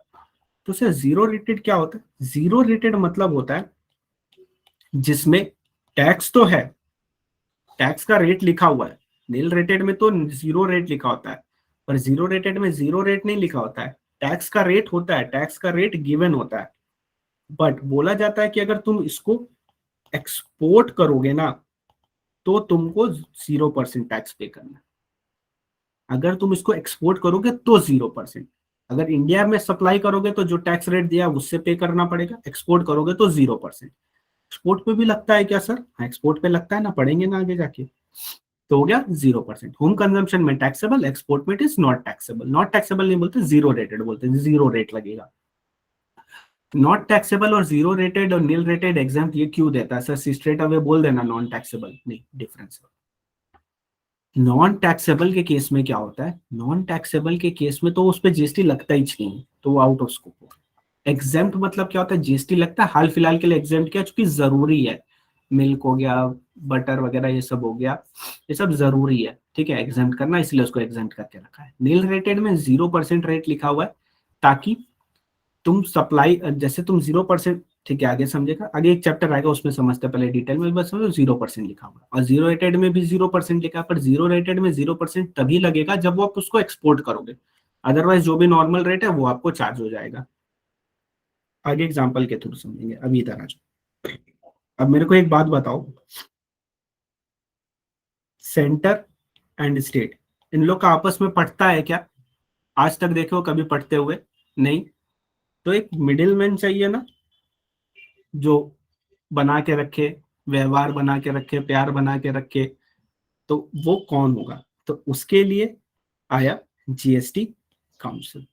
जीएसटी काउंसिल आई, जीएसटी काउंसिल आई, वो हो गया एक तरह से मिडिल मैन, जो सेंटर और स्टेट दोनों के बीच में दोस्ती बना के रखेगी। कोई भी चीज अगर एप्लीकेबल करना है, लगाना है, तो उसके लिए जीएसटी काउंसिल होती है, जीएसटी काउंसिल का रिकमेंडेशन आता है, उसके बाद ही वो चीज प्रोसीड होती है, अदरवाइज वो नहीं होती है। अपने एग्जाम के लिए बस यही वाला क्वेश्चन का आंसर इंपॉर्टेंट है, action plan of GST council. या तो ऐसे आएगा क्वेश्चन, या तो आएगा कि जीएसटी काउंसिल का क्या काम होता है, जीएसटी काउंसिल क्या करती है। तो वो क्या करती है, वो हमको बताती है कौन से ऐसे टैक्सेस है, सरचार्ज है, सेस है जो कि सब्स्यूम्ड होंगे जीएसटी में, यानी कौन कौन से ऐसे टैक्सेस है जो जीएसटी में समाएंगे, कौन कौन से ऐसे गुड्स एंड सर्विसेज जो कि एग्जेम्प्ट होने वाले हैं, ये वो रेकमेंड करती है, ठीक है। फिर सेंटर और स्टेट चाहे तो उसको पास ऑन करे या नहीं करे, वो उनके ऊपर है, ये रिकमेंडेशन उसके उनके आते हैं। वो थ्रेशोल्ड बताते हैं रजिस्ट्रेशन के, रजिस्ट्रेशन चैप्टर जब पढ़ेंगे तब ये चीज क्लियर होगी। फिर वो जीएसटी रेट बताते हैं किसी पर्टिकुलर गुड्स एंड सर्विसेज के, वो ट्रेनिंग देते हैं ऑफिशियल को, और वो कॉम्पनसेशन डिसाइड करते हैं स्टेट का। ये कॉम्पनसेशन कहाँ से आ गया सर? देखो, अगर कोई एक टीम बन रही है, बहुत सारे लोग उसमें जुड़ रहे हैं, तो किसी ना किसी का लॉस होगा, किसी ना किसी का ज्यादा प्रॉफिट होगा, स्वाभाविक है। सारे टैक्सेस एक साथ जुड़ रहे हैं तो किसी ना किसी स्टेट का लॉस भी होगा रेवेन्यू में, किसी ना किसी का गेन होगा। तो यहाँ पे क्या होता है ना, गवर्नमेंट ना शेयर करती है, शेयर करती है उस स्टेट के साथ जिनको लॉस होता है। तो वो कैसे क्या होता है, ये सब जीएसटी काउंसिल बताती है। अपने को उतना माथा पच्ची नहीं करना है, क्या फॉर्मूला है क्या है नहीं है वो अपने को नहीं जानना है। अपने को बस इतना जानना है कि वो रिकमेंड करते हैं कि कैसे कंपनसेशन अपने दे सकते हैं स्टेट को जिनको लॉस हो रहा है रेवेन्यू का। तो एक्शन प्लान क्या है, कौन कौन से सब्स्यूम्ड होंगे, क्या एग्जेम्प्ट है, क्या थ्रेशोल्ड है, क्या जीएसटी रेट है, ट्रेनिंग देगा और कंपनसेशन टू स्टेट। अब मजा समझ में आ रहा होगा हाईलाइट करने का, इसलिए हाईलाइट किया कि रिवीजन के टाइम में बस मेन चीज पे फोकस करना है, बाकी तो अपने पढ़े हुए हैं। ओके, तो जल्दी से बोलो जीएसटी काउंसिल का क्या एक्शन प्लान है, क्या क्या टैक्सेस सब्स्यूम्ड होंगे, क्या क्या एग्जाम्प्ट होगा, क्या थ्रेशोल्ड होगा, क्या जीएसटी रेट होगा, ट्रेनिंग देगा ऑफिशियल को, और compensation to state decide recommend करेगा। Subsumed, exempt, threshold, tax rate, training and compensation to state. That's it, simple. Sir हमको एक चीज नहीं समझ में आया, ये इंटर और इंट्रा क्या होता है, तो वो भी समझ लेते हैं। इंट्रा, मेरा, इंट्रा मतलब हो गया मेरा, मेरा मतलब क्या होता है, जब with in the same state आप सप्लाई करते हो, एक गुड्स या सर्विस को आप एक ही स्टेट में दे रहे हो, आप महाराष्ट्र में रहते हो, आप महाराष्ट्र में ही सप्लाई कर रहे हो, तो इसको बोलते हैं intra state supply, with in the same state supply कर रहे हो या with in the same union territory. GST rate 18%, example learn नहीं करना, एग्जाम्पल ले रहा हूँ। तो इसमें जो 9% होता है वो सीजीएसटी लगता है, सेंटर के लिए, और स्टेट के लिए अलग अलग लगता है। सीजीएसटी 9% लगता है, और 9% लगता है एसजीएसटी और यूटीजीएसटी। 9% सेंट्रल गवर्नमेंट को जाता है, और ये वाला 9% स्टेट गवर्नमेंट को जाता है, दोनों में आपस में बांट लिया जाता है। तो आपको कोई भी अगर सीजीएसटी और एसजीएसटी में अगर बोल रहा हो तो समझ लेना कि उसको डिवाइड बाई 2 करना है तुमको, जो भी रेट है। अगर 9% है तो डिवाइड बाई 2 करेंगे, 4.5 4.5 या अकॉर्डिंगली, जैसा भी। 5% है तो ढाई ढाई कर देंगे, अकॉर्डिंगली अपने उसको बाइफरकेट कर देंगे सीजीएसटी और एसजीएसटी में। वो कब करेंगे, जब इंट्रा होगा। इंट्रा मतलब क्या होता है, with in the same state. Okay, तो अगर मैं गुजरात में ही सप्लाई कर रहा हूँ एंड जीएसटी रेट इज 18%, तो सी कितना, एस कितना, बोलो, सोने आए हो? नहीं नहीं, सो नहीं रहे। 9%, 9%, 9%, 9%। Very good.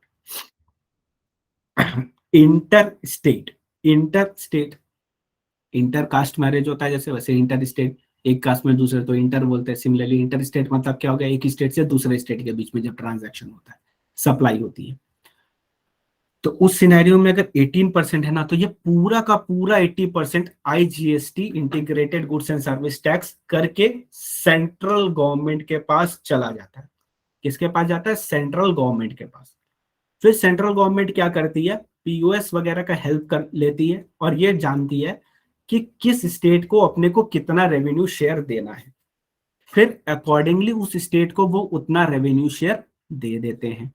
Okay, but this is not our concern कि वो कैसे बाइफरकेट करेंगे, बट आवर कंसर्न इज कि इंटर स्टेट पे आईजीएसटी लगता है 18%, यानी दो स्टेट के बीच में जब होता है।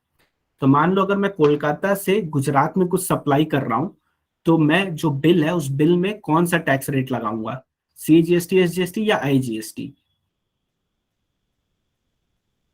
Tell me.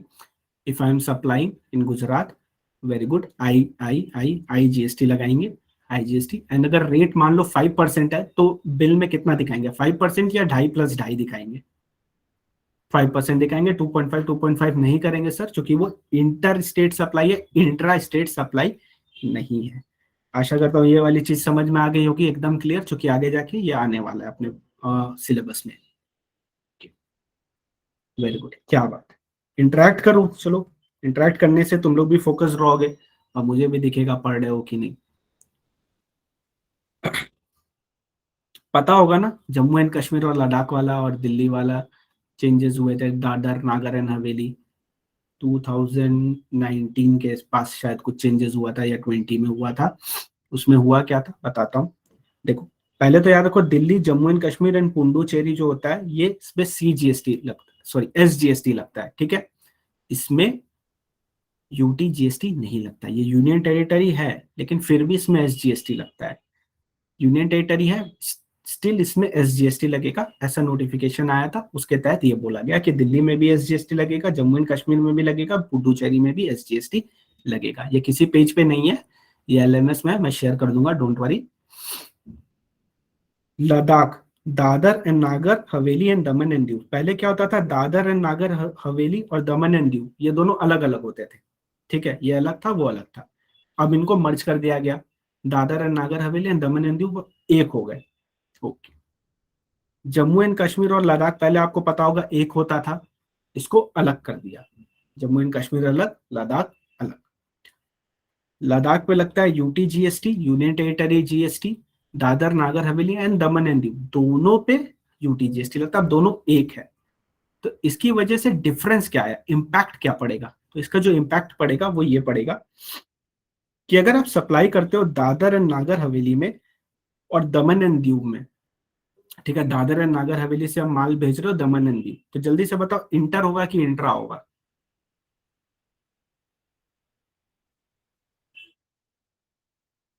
Very good, intra होगा, सीजी और यूटी लगेगा। क्यों ऐसा लगेगा? बिकॉज दोनों अब एक हो गए। अब दोनों अगर एक हो गए तो अब वो एक स्टेट माने जाएंगे, एक यूनियन टेरिटरी मानी जाएगी, और with in the same union territory होता है तो इंट्रा लगता है, सी और यूटी लगता है।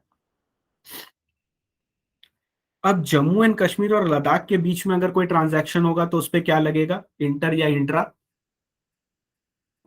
सर उस पर इंटर लगेगा, आईजीएसटी लगेगा। रीजन बीइंग कि वो दोनों अब अलग हो चुके हैं, तब वो माने जाएंगे। एक स्टेट और एक यूनियन टेरिटरी के बीच में हो रहा है ट्रांजैक्शन, बिकॉज ऑफ दैट उस पर अलग अलग लगेगा, अलग अलग हो गए इसलिए उसमें इंटर लगेगा। Very good. सर ये सारी जो जीएसटी की चीजें हैं ये कहीं तो मैनेज हो रही होंगी ना, तो ये मैनेज होती है goods and service tax network पे, जीएसटीएन, जिसको जीएसटी पोर्टल भी तुम लोग बोलते हो, उसके बैकएंड पे जीएसटीएन होता है। ठीक है, तो ये पोर्टल क्या है?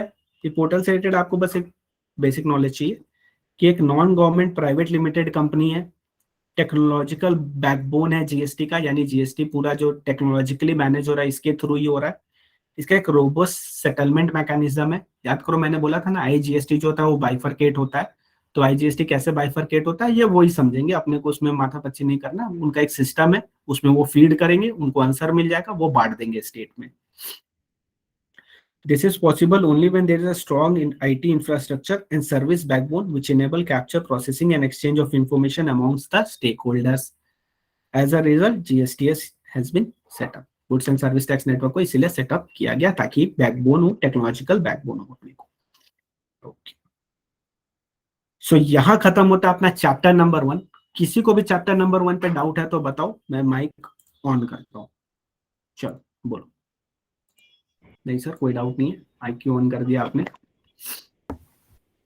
आगे बढ़े। सर एक डाउट था। हाँ बोलो।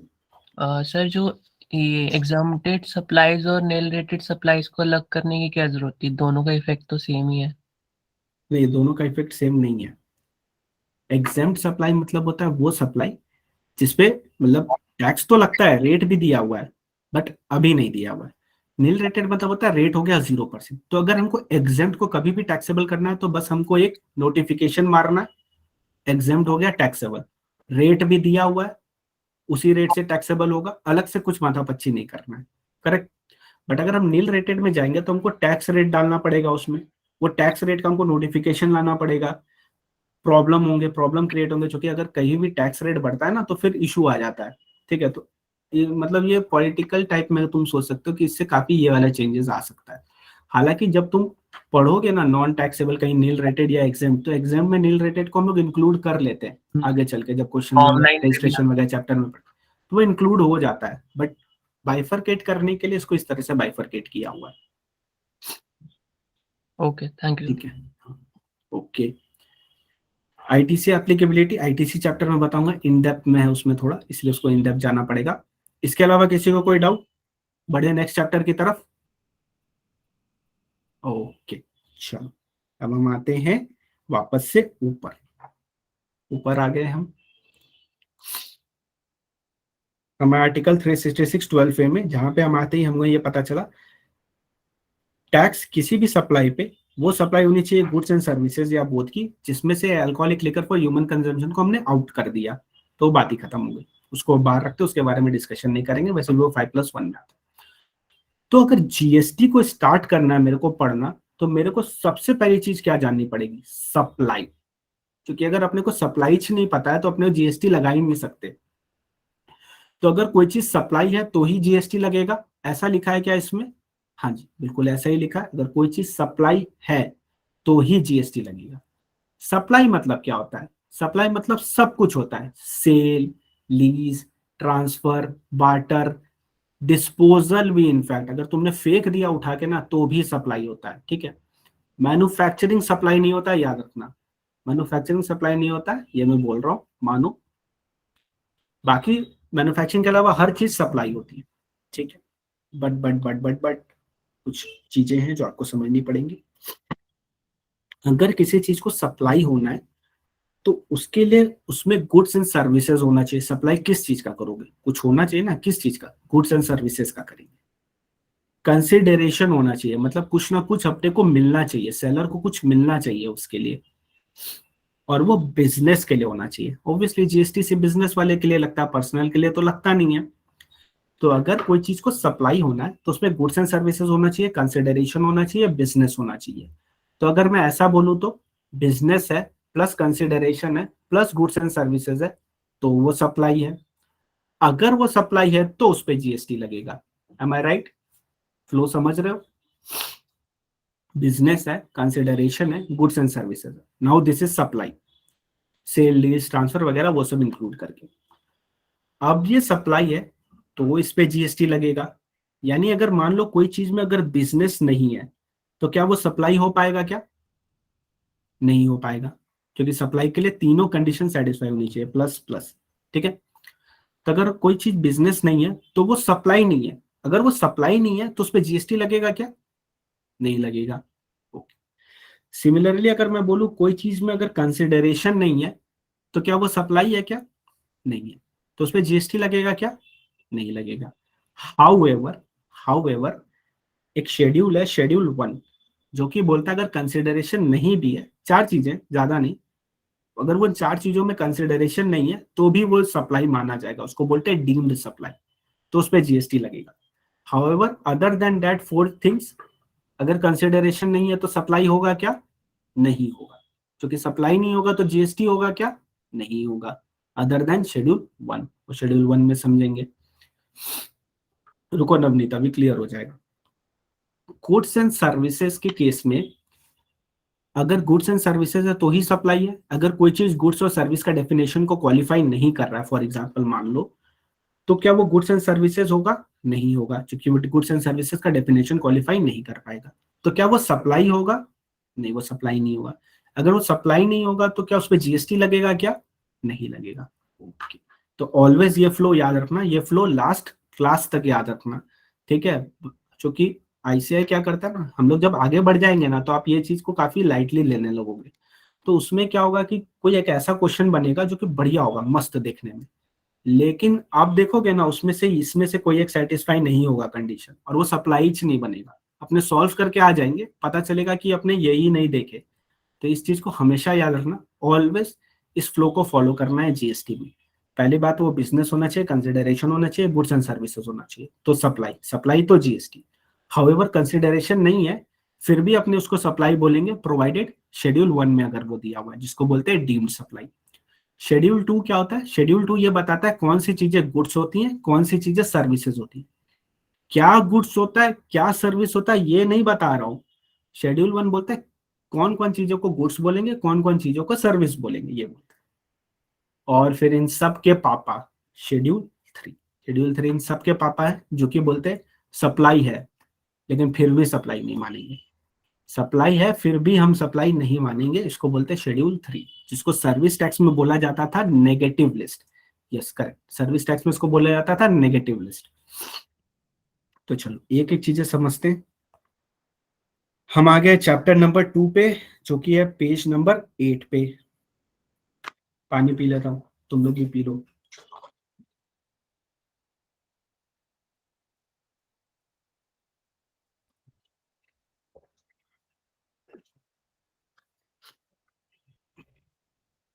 जल लीजिए। हाँ, ले लिया जल। चलो शुरू करते हैं बेसिक कॉन्सेप्ट से, जो कि अपने को पता है। टैक्सेबल इवेंट क्या है? सप्लाई। अगर सप्लाई करोगे तो जीएसटी लगेगा। सप्लाई में तीन चीजें होनी चाहिए, गुड सर्विसेज, कंसिडरेशन और बिजनेस। बट अगर कंसिडरेशन नहीं है तो शेड्यूल 1 में डीम सप्लाई में चार चीज दी गई है, अगर वो है तो बिना कंसिडरेशन के भी सप्लाई मानेंगे। शेड्यूल 3 बोलता है सप्लाई हो चाहे ना हो अपने को कोई फर्क नहीं पड़ता, ये जो शेड्यूल 3 में लिखी चीजें हैं उस पर कभी भी जीएसटी नहीं लगेगा। शेड्यूल 3 में तो कभी भी जीएसटी नहीं लगेगा। एक एग्जांपल देता हूँ, जैसे एम्प्लॉयर और एम्प्लॉय, यानी जब आप सीए बनोगे, आप जाओगे जॉब करोगे, आपको सैलरी मिलेगा, आपके सैलरी पे जीएसटी नहीं लगता है। ओके, चलो आगे बढ़ते। गुड्स क्या होता है, सर्विस क्या होता है, अब एक एक करके अगर अपने समझ लेंगे ना, पूरा चैप्टर ओवर, कुछ भी नहीं है चैप्टर में। गुड्स क्या होता है, सर्विस क्या होता है। गुड्स मतलब होता है किसी भी प्रकार का movable property, every kind of movable property, कोई भी चीज जो इधर से उधर उठा के रख सकते हो उसको बोलते हैं goods. Actionable claims, growing crops, अभी बस इतना ही समझो, इन डिटेल नहीं जानना है। गुड्स मतलब क्या हो गया, किसी भी प्रकार का मूवेबल प्रॉपर्टी। सर्व और goods does not include money and security, यानी मनी और सिक्योरिटी क्वालिफाई करता है क्या definition of goods and services को, गुड्स को, सर्विस अभी बताऊंगा, गुड्स को क्वालिफाई करता है, नहीं करता है।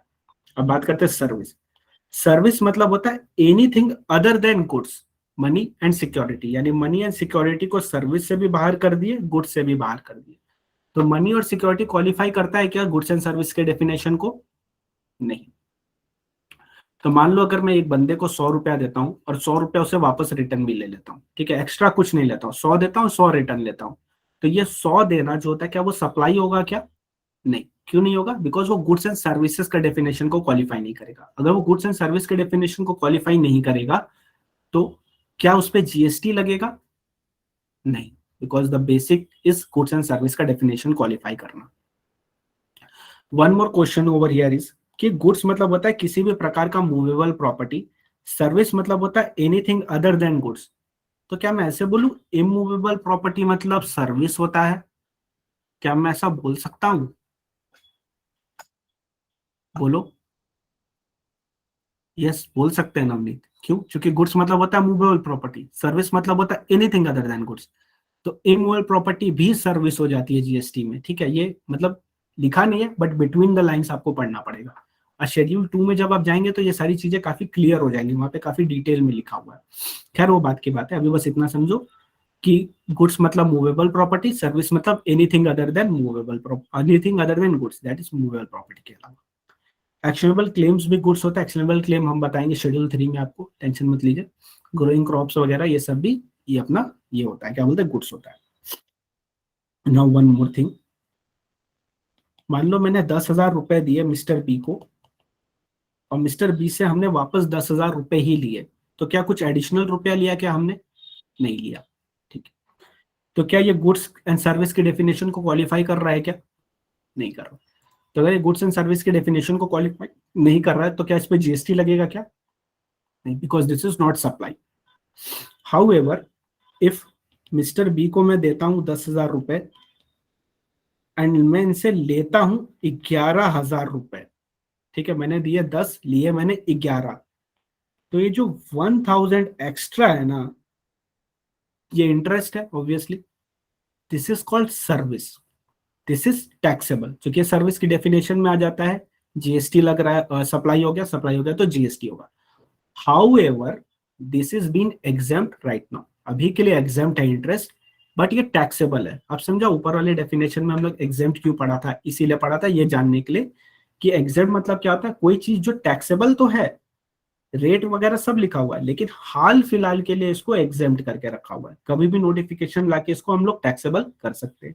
एग्जाम्पशन चैप्टर में काफी डिटेल में पढ़ेंगे, डोंट वरी, बट ये इंटरेस्ट वाला तो आएगा ही आएगा हर जगह, तो इसको हमेशा याद रखना, इंटरेस्ट जो होता है वो एग्जाम्प्ट होता है, टैक्सेबल होता है क्या, मतलब जीएसटी लगता है क्या, लगता है, हाल फिलहाल के लिए एग्जाम्प्ट है। समझ रहे हो बात, दोनों में डिफरेंस। तो एक डेफिनेशन तो अपने को समझ में आ गया गुड्स एंड सर्विसेज का। गुड्स एंड सर्विसेज मतलब क्या होता है, गुड्स मतलब किसी भी प्रकार का मूवेबल प्रॉपर्टी, सर्विस मतलब क्या होता है, एनीथिंग अदर देन गुड्स, और दोनों की डेफिनेशन से हम मनी और सिक्योरिटी को बाहर किए हुए, मनी और सिक्योरिटी को बाहर किए। तो मेरे को फटाफट एक मस्त चीज बताओ, शेयर्स में अगर मैं डील करता हूं तो क्या उसमें जीएसटी लगेगा क्या, नहीं लगेगा, बिकॉज शेयर्स जो होते हैं वो गुड्स एंड सर्विसेज नहीं होते, सप्लाई नहीं होता, तो जीएसटी नहीं लगेगा। बट ब्रोकरेज जो मेरे से ब्रोकर लेता है उस पे जीएसटी लगेगा क्या, लगेगा, because that is not share ना, वो शेयर थोड़ी दे रहा है, वो तो मेरे को ब्रोकरेज दे रहा है, बिकॉज उसने कुछ काम किया मेरे लिए। कैसे क्या होता है ये भी समझेंगे। अब इधर देखो, हालांकि तुम लोग ये जवाब दे दिया, वेरी गुड, सर्विस क्या बात है, गुड्स एंड सर्विसेज गया। एक definition over. Now moving on to consideration. उसके पहले देख लेते हैं सप्लाई मतलब क्या होता है, sale, transfer, barter, exchange, lease, rental, licence, disposal etcetera, सब कुछ। डिस्पोजल भी इनफैक्ट ये भी सप्लाई होता है, बट मैन्युफैक्चरिंग सप्लाई नहीं होता, याद रखना। मतलब अगर मैंने एक प्रोडक्ट बनाया तो क्या जीएसटी लग जाएगा क्या? नहीं। उस प्रोडक्ट को सेल किया, डिस्पोज किया, स्क्रैप में निकाला, एक्सचेंज में दिया, ट्रांसफर किया, कुछ भी किया, तब जीएसटी लगेगा। सिर्फ मैन्युफैक्चरिंग पर जीएसटी नहीं लगता है। फर्स्ट थिंग ये क्लियर रखना माइंड में। तो सप्लाई मतलब sale, transfer, barter, lease, rental, exchange, disposal etcetera, सब कुछ for consideration in course of furtherance of business. Goods and services हमने देख लिया, अब हम जा रहे हैं कंसिडरेशन की तरफ। कंसिडरेशन मतलब क्या होता है? कंसिडरेशन मतलब कोई भी पेमेंट या तो आपने कर दिया या तो आप करोगे, या तो मनी में करोगे या तो काइंड में अदरवाइज करोगे, in respect of, in response to, for inducement of, in respect to, in response to, for inducement of. किस लिए कर रहे हो पेमेंट? किस लिए कर रहे हो भैया? कुछ रीजन होगा ना, मनी में या अदरवाइज पेमेंट कर रहे हो, तो reason is supply of goods और सर्विसेज या बोथ, या monetary value of any act और फोरबियरेंस। इसमें आया तगड़ा वाला अमेंडमेंट। ठीक है, तो इसको तो एंड में समझेंगे, इसका एंड में लिखा हुआ है पूरा। अभी बस समझो कि अगर आप मेरे लिए कोई काम नहीं भी करते हो ना, तो वो भी एक कंसिडरेशन है, या कोई काम करते हो तो भी वो कंसिडरेशन है। इन डिटेल में लास्ट में समझेंगे, क्योंकि अमेंडमेंट है तो उसको थोड़ा अच्छे से करेंगे। अभी बस यहाँ फोकस करते हैं। अच्छे से करेंगे मतलब सर बाकी चीज अच्छे से नहीं कर रहे क्या? बाकी चीज भी अच्छे से कर रही है, क्या बोल रहे हो तुम लोग? आ जाओ इधर। कंसिडरेशन मतलब क्या होता है? जल्दी से चलो ये भी लर्न कर लेते हैं, इजी है। कंसिडरेशन मतलब कोई भी पेमेंट या तो कर दिया या तो करेंगे, या तो मनी में करेंगे या तो अदरवाइज करेंगे। क्यों करेंगे? क्यों को बोलते हैं in respect of, in response to, for inducement of, in respect of, in response to, for inducement of. किस लिए करेंगे? सप्लाई के लिए। किस चीज की सप्लाई हो रही है? गुड सर्विस की हो रही है या दोनों की हो रही है? और इसमें monetary value of any act and forbearance. Navneet actionable claim schedule 3 में बताऊंगा, शेड्यूल 3 में आएगा वो। ठीक है, ओके चलो कंसिडरेशन की डेफिनेशन बोलो यार, क्या कर रहे हो तुम लोग? सो रहे हो क्या? हाँ हाँ, अरे मुझे सुनाई दे रहा है, दिल तक दिल की आवाज है, तुम क्या समझते हो? बोलो। कोई भी payment made or to be made whether in money or otherwise in respect of, in response to, for inducement of. किसके लिए? सप्लाई। किस चीज की सप्लाई? गुड्स और सर्विसेज और बोथ, या monetary value of any act and forbearance. चलिए आपको एक मस्त चीज सिखाता हूँ। आपको कभी भी लाइफ में कोई भी डेफिनेशन लर्न करना हो ना, तो उसको हमेशा ऐसे तोड़ लेना, तो आप उसको लर्न कर पाओगे। अदरवाइज आप कोई भी डेफिनेशन लर्न करना आपको थोड़ा डिफिकल्ट जाएगा। जैसे अगर अब देखो हमने इसको तोड़ दिया है, क्यों, क्या, कैसे, अगर हम बोल रहे हैं तो देखो इजीली लर्न हो जा रहा है। अगर यही मैं पैराग्राफ फॉर्मेट में देता तो सर से बाहर चला जाता। तो अगर आपको उसको करना है कोई भी, तो ऑलवेज रिमेंबर कि एक उसको तोड़ के करने का। ठीक है, ये बेसिक पढ़ाई बता रहा हूँ, हर चैप्टर में आप एप्लीकेबल कर सकते हो, स्पेशली ऑडिट और लॉ में। चलो आगे बढ़ते हैं। तो कंसिडरेशन होना इंपॉर्टेंट है। कंसिडरेशन मतलब क्या होता है? कंसिडरेशन का एक बेसिक चीज होता है क्विड प्रो क्यू। सर ये हैरी पॉटर कहां से बीच में आ गया? नहीं नहीं, हैरी पॉटर का नहीं है ये। क्विड प्रो क्यू मतलब होता है समथिंग फॉर समथिंग। मेरे लिए कुछ करो यार, तो मेरे लिए कुछ करोगे तभी तो कंसिडरेशन बोलेंगे ना उसको। सेलर को कुछ मिलना चाहिए, अगर सेलर या बायर को कुछ नहीं मिल रहा है, कंसिडरेशन किस चीज का हुआ? तो समथिंग फॉर समथिंग होना जरूरी है, क्विड प्रो क्यू। ठीक है, हम तुम्हें कुछ देंगे बदले में तुम हमें कुछ दो, तभी कंसिडरेशन माना जाएगा। अदरवाइज फिर क्या है? क्या कंसिडरेशन? अगर एक पार्टी का ही फायदा हो रहा है तो दोनों पार्टी का फायदा होना चाहिए। तो इसमें से एक चीज निकल के आती है डोनेशन। आप डोनेशन क्यों देते हो? सबसे बड़ा चीज जो होता है डोनेशन देने का वो होता है फेम। राइट, फेम चाहिए होता है लोगों को, कि देखो प्रचार कर रहे हैं, बाबा का ढाबा, पता ही है सबको। उस तरह से फेम चाहिए, इसलिए लोग डोनेशन करते हैं। अब फेम दो प्रकार के होते हैं, या तो आपको पर्सनल फेम चाहिए या तो आपको बिजनेस रिलेटेड फेम चाहिए। अब बिजनेस रिलेटेड फेम है तो ही जीएसटी आएगा, क्योंकि जीएसटी का थर्ड कंडीशन था बिजनेस होना चाहिए। यानी अगर पर्सनल रिलेटेड फेम है तो जीएसटी नहीं आएगा क्या? नहीं आएगा, क्योंकि वो कंसिडरेशन ही नहीं बनेगा। कंसिडरेशन बनने के लिए समथिंग फॉर समथिंग होना चाहिए, and that something for something should be related to business not personal, क्योंकि जीएसटी सिर्फ बिजनेस वाले पे लगता है। तो अगर एक बंदे को फेम मिल रहा है, वो पर्सनल लेवल पे अगर उसको फेम मिल रहा है डोनेशन की वजह से, सो दैट डजंट काउंट।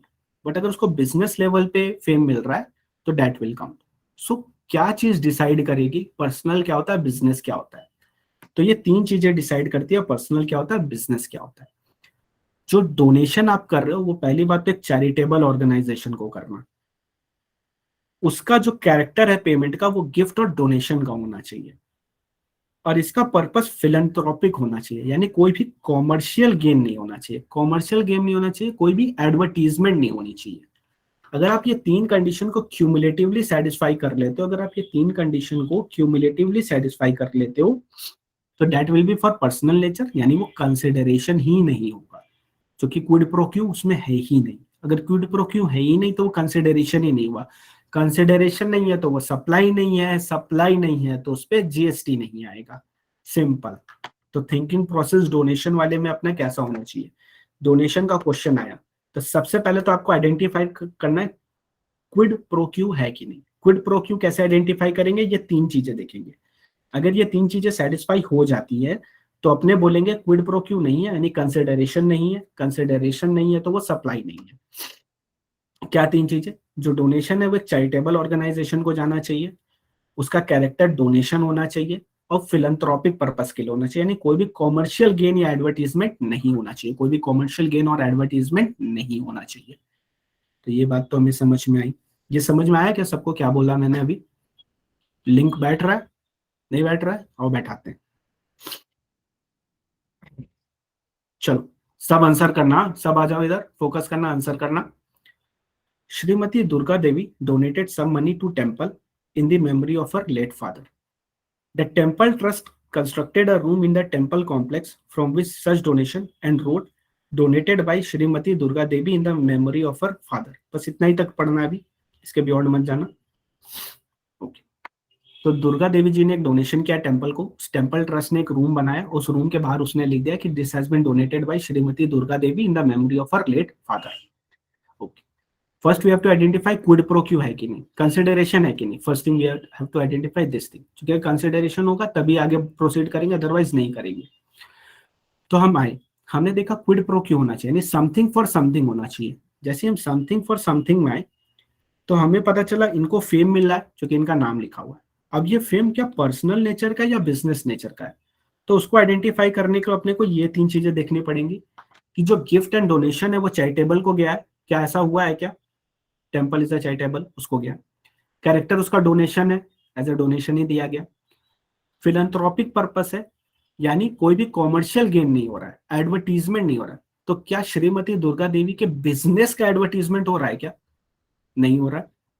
सो ये तीनों कंडीशन सेटिस्फाइड है क्या, ओके। अगर ये तीनों कंडीशन सेटिस्फाई है तो इसका क्या मतलब हुआ, कंसिडरेशन है कि नहीं है, जल्दी बोलो। नहीं है। अगर कंसिडरेशन नहीं है तो क्या सप्लाई होगी क्या, नहीं होगी। तो क्या अपने को इस पे जीएसटी चार्ज करना पड़ेगा क्या, नहीं, बिकॉज सप्लाई नहीं है तो जीएसटी का तो सवाल ही पैदा नहीं होता, क्योंकि सप्लाई से ही जीएसटी चालू होता है। वेरी गुड, चलो देखते हैं। Gift and donation charitable organization को, इसका कैरेक्टर डोनेशन है फिलैंथ्रोपिक पर्पस के लिए, इसलिए जीएसटी इसमें लेविएबल नहीं है, क्योंकि ये कंसिडरेशन ही नहीं है, कंसिडरेशन नहीं है तो सप्लाई नहीं है, सप्लाई नहीं है तो जीएसटी नहीं है। अब अगर मान लो इस क्वेश्चन को मैं थोड़ा चेंज करूं, आओ केबीसी खेलते हैं। Donated by Shrimati Durga Devi in the memory of her late father, और उसके नीचे लिखा हुआ है, समझ लो उनके D&S लिमिटेड, उनके कंपनी का नाम लिखा हुआ है, ठीक है। ये लाइन के नीचे ब्रैकेट में उनके कंपनी का नाम लिखा है। अब बताओ क्या होगा, अब सोचो क्या होगा, थोड़ा सोचो। एडवर्टीजमेंट, जीएसटी आ जाएगा। क्यों आ जाएगा, क्योंकि एक कंडीशन ब्रीच हो गई, कौन सी, it lead to non commercial gain, but इसकी वजह से कॉमर्शियल गेन हो रहा है ना, प्रचार हो रहा है ना, उनके बिजनेस का प्रचार हो रहा है। अगर बिजनेस का प्रचार हो रहा है तो एक कंडीशन ब्रीच हो गई, एक कंडीशन ब्रीच हो गई तो ये पर्सनल नेचर का नहीं रहा, अब ये हो गया बिजनेस नेचर का। और जैसे बिजनेस नेचर का हो जाएगा तो कंसिडरेशन हो जाएगा, क्विड प्रो क्यू हो जाएगा, क्विड प्रो क्यू होते ही कंसिडरेशन हो गया, कंसिडरेशन होते ही सप्लाई हो गया, सप्लाई होते ही जीएसटी लग गया। Very good.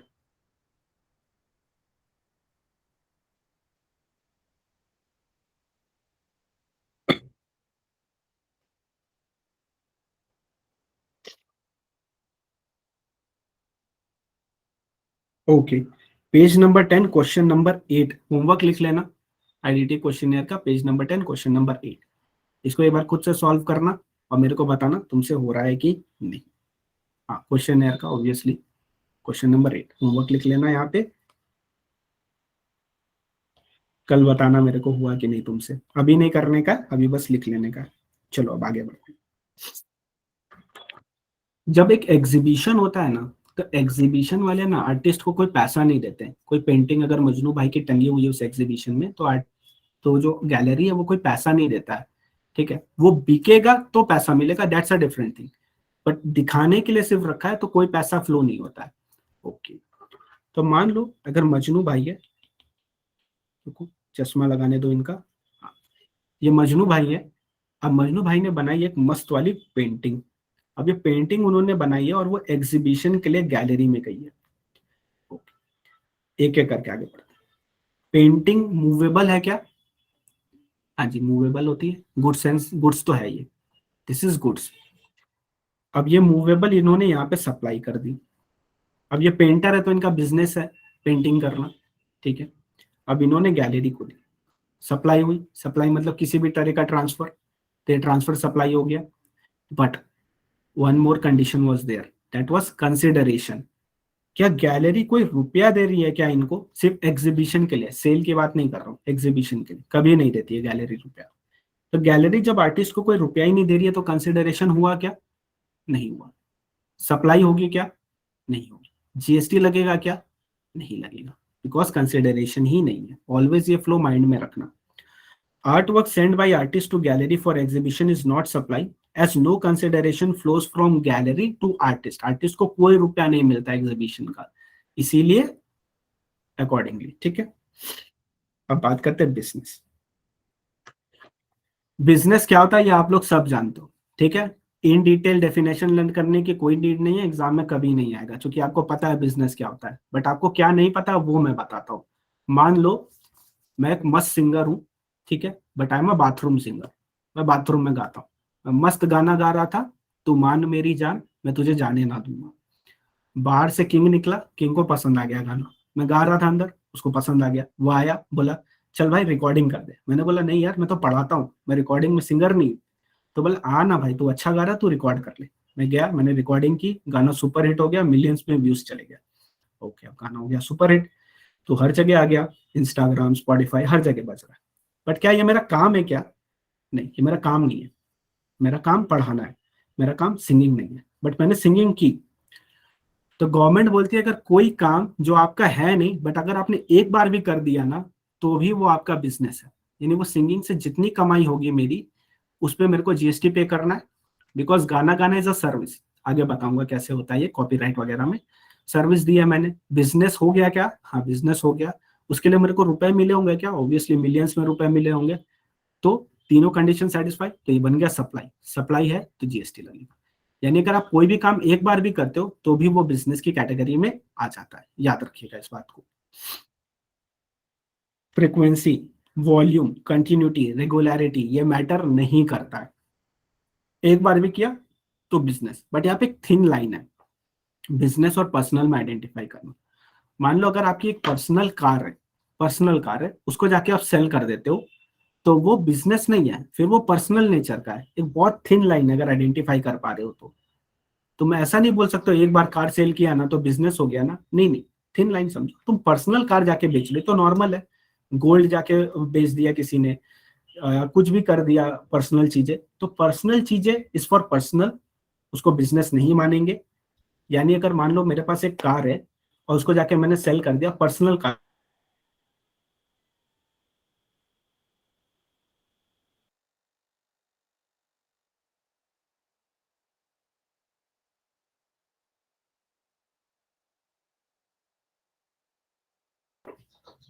कनेक्शन लॉस हो गया क्या? ओके, अभी ऑडिबल है? हाँ, ओके। मेरे पास एक पर्सनल कार है, उस पर्सनल कार को जाके मैंने बेचा। सबसे पहले एक एक करके आगे बढ़ते हैं। Car is a movable property, yes obviously it is movable, so it is goods. मैंने बेचा तो मेरे को रुपए मिले होंगे, हाँ जी, कंसिडरेशन इज देयर। हाउएवर क्या ये बिजनेस है क्या? नहीं, पर्सनल चीजें बेचना इज नॉट बिजनेस। तो क्या ये सप्लाई है क्या? नहीं, सप्लाई नहीं। अगर ये सप्लाई नहीं है तो क्या इस पे जीएसटी आएगा क्या? इस पे जीएसटी नहीं चाहेगा। वेरी गुड, आप लोग को पूरा फ्लो समझ में आ गया। आओ आगे बढ़ते हैं, आते हैं पेज नंबर 10 पे फाइनेंशियल ट्रांजैक्शन की तरफ। तो एक सर्कुलर आया, वो सर्कुलर क्या बोलता है, वो सर्कुलर बोलता है कि फाइनेंशियल ट्रांजैक्शन मनी, मनी की डेफिनेशन में कॉमर्शियल पेपर और सर्टिफिकेट ऑफ डिपॉजिट है। यानी अगर हम कॉमर्शियल पेपर और सर्टिफिकेट ऑफ डिपॉजिट में डील करते हैं तो क्या वो सप्लाई होगा क्या?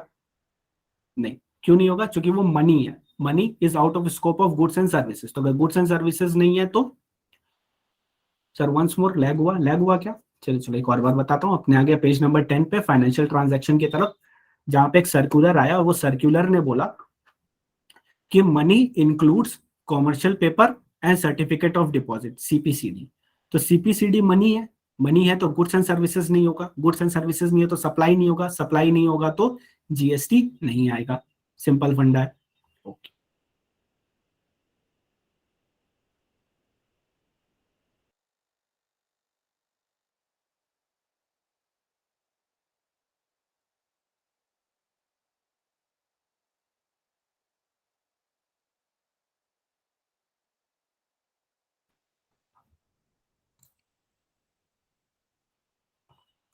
एक minute.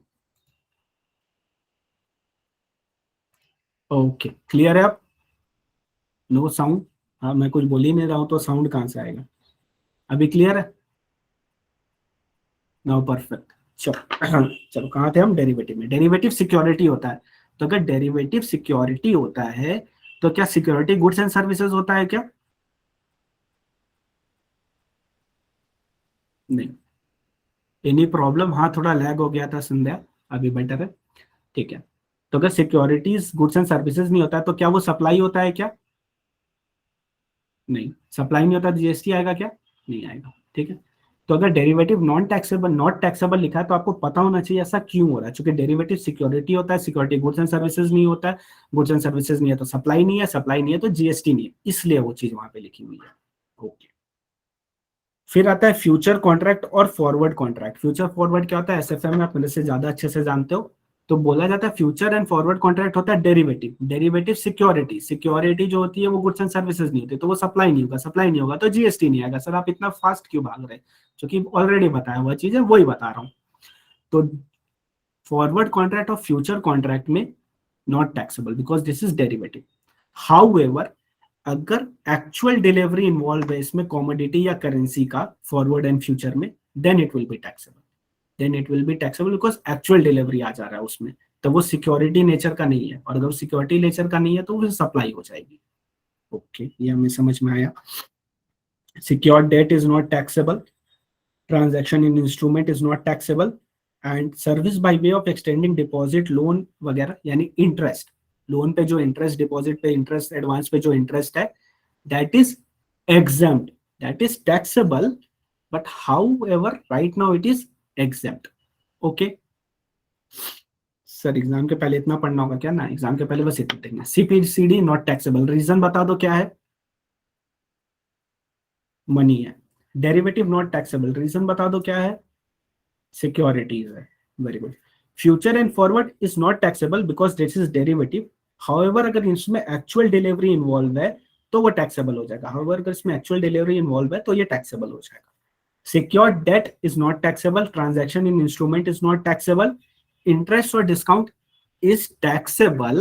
However, right now it is exempt via notification. Via notification it is exempt. Clear? ये समझ में आया? यहाँ पे किसी को कोई डाउट? बीच में कनेक्शन भी गया था पर समझ गया ना सब?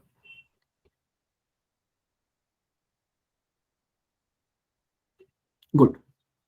चलो चलो, थोड़ी धंधे की बात कर लेते हैं। उसके पहले हम देख लेते हैं हम कहाँ पे। हमने गुड्स एंड सर्विसेज देखा, हमने कंसिडरेशन देखा, हमने बिजनेस भी देख लिया। अब हम चलेंगे इसके बाद शेड्यूल 1 में। पर शेड्यूल 1 में जाने से पहले क्लैरिफिकेशन है, उसको अपने ठीक पढ़ लेते हैं। चलो ध्यान दो सब यहाँ पे, फटाफट आ जाओ, फोकस्ड। चलो, रेडी। एक बिजनेस है, एक कंपनी है, ठीक है। उसने एक लैंड को आइडेंटिफाई किया। जब उसने उस लैंड को आइडेंटिफाई किया तो उसको पता चला इस लैंड के अंदर बहुत सारा कुआं होती। किस चीज का कुआं होती? ऑयल का कुआं होती, पेट्रोल निकलता है यहाँ से, ठीक है।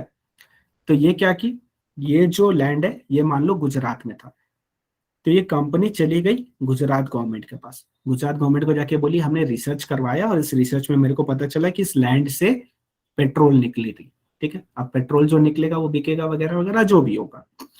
तो गवर्नमेंट ने बोला कि भैया हमारा क्या फायदा, ये लैंड अगर हम तुमको दे देंगे तो पेट्रोल तो सारी तुम्हारी हो जाएगी, लैंड का तो तुम हमको एक नॉमिनल अमाउंट पे करोगे, पर पेट्रोल से तो तुम लाखों कितना कमाओगे, कोई लिमिट नहीं है। तो गवर्नमेंट इसको बोलती है काम करते हैं कंपनी और हम दोनों मिलके एक डील करते हैं। उस डील के तहत ये होगा कि लैंड मेरा, तो मेरे को लीज पे मैं तुमको लैंड दे दूंगा, कंपनी को लीज पे लैंड दे देगी। कंपनी को बोलेगा तुम एक काम करो, तुम यहाँ पे ड्रिलिंग वगैरह करो, एक्सट्रैक्शन करो, प्रोसेस करो, ऑयल निकालो। अब रॉ ऑयल निकलेगा उसको प्रोसेस करो, पेट्रोल बनाओ, बेचो। बेचने के बाद जो भी प्रॉफिट होगा, प्रॉफिट याद रखना, प्रॉफिट प्रॉफिट कैसे निकलता है, सेलिंग प्राइस माइनस कॉस्ट से। तो जो भी प्रॉफिट होगा वो हम as a government as a company आपस में बांट लेंगे। कंपनी को भी इसमें फायदा दिख रहा है, क्योंकि आफ्टर माइनस करने सारा कॉस्ट उसको प्रॉफिट ही दिखेगा, और वो प्रॉफिट को वो बांटेगी तो अल्टीमेटली उसको फायदा ही होने वाला है। इसमें दोनों को ही फायदा है, किसी को भी लॉस नहीं हो रहा है। तो सर इसमें आया क्या समझते हैं। कंपनी को कॉन्ट्रैक्ट मिल गया लैंड का, कंपनी ने एक्सट्रैक्शन चालू किया, एक्सट्रैक्शन जब उसने चालू किया तो उसने रॉ ऑयल निकाला। ठीक है, पेट्रोल नहीं निकलता है, रॉ निकलता है, उसको प्रोसेस करना पड़ता है। उसको प्रोसेस करने के बाद कंपनी गई मार्केट में और मार्केट में जाके सेल कर दिया, ढेर सारे रुपए आ गए। ओके, अब प्रॉफिट निकालने के लिए इस वाले रुपए में से अपने को क्या माइनस करना पड़ेगा, कॉस्ट। किस चीज का कॉस्ट, वो एक्सट्रैक्शन कॉस्ट वगैरह जो होता है वो माइनस करना पड़ेगा। ये प्रॉफिट है, ये गवर्नमेंट और कंपनी आपस में शेयर कर लेगी, और गवर्नमेंट को जो लीज मिलेगा वो तो मिलेगा ही, दैट्स अ डिफरेंट थिंग, उसके बारे में बात नहीं कर। प्रॉफिट गवर्नमेंट और कंपनी आपस में स्प्लिट कर रही है। अब यहाँ पे एक चीज समझो, टोटल रुपए मिले मान लो 100, कॉस्ट हुआ 20 एंड स्प्लिट हो रहा है 80 रुपीज, करेक्ट। 100 आया, 20 रुपए की कॉस्ट बनी, 80 रुपीज स्प्लिट हो रहा है। बट तुमको ऐसा नहीं लग रहा है क्या देख के कि ये 20 रुपीज तो पहले ही स्प्लिट हो गया, वो तो पहले ही कंपनी ने रख लिया, वो तो स्प्लिट हुआ ही नहीं ना, गवर्नमेंट ने कंपनी को ही दे दिया कि 20 रुपए तुम रख लो, 80 जो बचेंगे वो अपने स्प्लिट कर लेंगे। तो अगर ये सुपरफिशियली देखो तो ऐसा लगेगा कि 20 रुपीज तो ऑलरेडी कंपनी को मिल गया ना, तो ये 20 रुपीज किस लिए मिला कंपनी को। तो लोगों ने बोला कि इसको मिला है ताकि ये एक्सट्रैक्शन कर सके, एक्सट्रैक्शन का कॉस्ट मिला है। पर तुम एक चीज ध्यान से देखो, डील क्या हुई थी, डील एक्सट्रैक्शन के लिए कंपनी को हायर किया था क्या गवर्नमेंट ने, नहीं। डील हुई थी कि तुम एक्सट्रैक्शन करो, बेचो, प्रॉफिट आएगा वो बांटेंगे। डील ये हुई थी, डील कभी ये नहीं हुई थी कि Gujarat government is hiring this company for extraction and government will pay this much amount for extraction, ऐसा डील नहीं था। डील था कि दोनों मिलके करेंगे, मिलके क्या सिर्फ कंपनी ही करेगी, एक्सट्रैक्शन वगैरह करेगी, फिर जो भी प्रॉफिट होगा वो बांटेंगे। तो सर्कुलर आया, सर्कुलर ने साफ साफ बोल दिया कि ये जो कॉस्ट माइनस कर रहे हैं हम लोग 20 rupees, this is not consideration. अगर कंसिडरेशन नहीं है तो सप्लाई नहीं है, सप्लाई नहीं है तो जीएसटी नहीं आएगा। हाउएवर ये प्रॉफिट कंसिडरेशन है क्या, हाँ obviously this profit is a consideration, इस पे जीएसटी आएगा क्या, हाँ जी दिस इज कंसिडरेशन, पे जीएसटी आएगा। However this is exempt for the time being, this is exempt from the time. इसको बोलते हैं कॉस्ट पेट्रोलियम, इसको बोलते हैं प्रॉफिट पेट्रोलियम। ठीक है, रिश्ता वही, नाम अलग है बस, और कोई बात नहीं है इसमें। तो इसको एक बार पढ़ते हैं, अब पढ़ोगे तो तुम लोग को अच्छे से समझ में आ जाएगा। When an oil exploration and production contractor get a license or lease to explore the petroleum crude from the government, it enters into a production sharing contract, वही contract जिसकी अभी हमने बात की। Relationship of the contractor with the government is not that of a partner, but lesser और lessee का relationship होता है, partner का नहीं होता। और जो कॉन्ट्रैक्ट होता है उसमें लिखा होता है कि जो कॉन्ट्रैक्टर होता है जब उसको ऑयल मिलेगा और उसको एक्सट्रैक्ट करेगा, तो जो कॉन्ट्रैक्ट कॉस्ट है यानी कॉस्ट पेट्रोलियम जिसको हम लोग बोलते हैं, जो कॉस्ट उसने बियर किया है खुदाई करने का, एक्सट्रैक्शन करने का, पहले वो माइनस करेगा, फिर जो रिमेनिंग बचेगा जिसको हम लोग बोलते हैं प्रॉफिट पेट्रोलियम, वो गवर्नमेंट और कंपनी आपस में बांटेगी।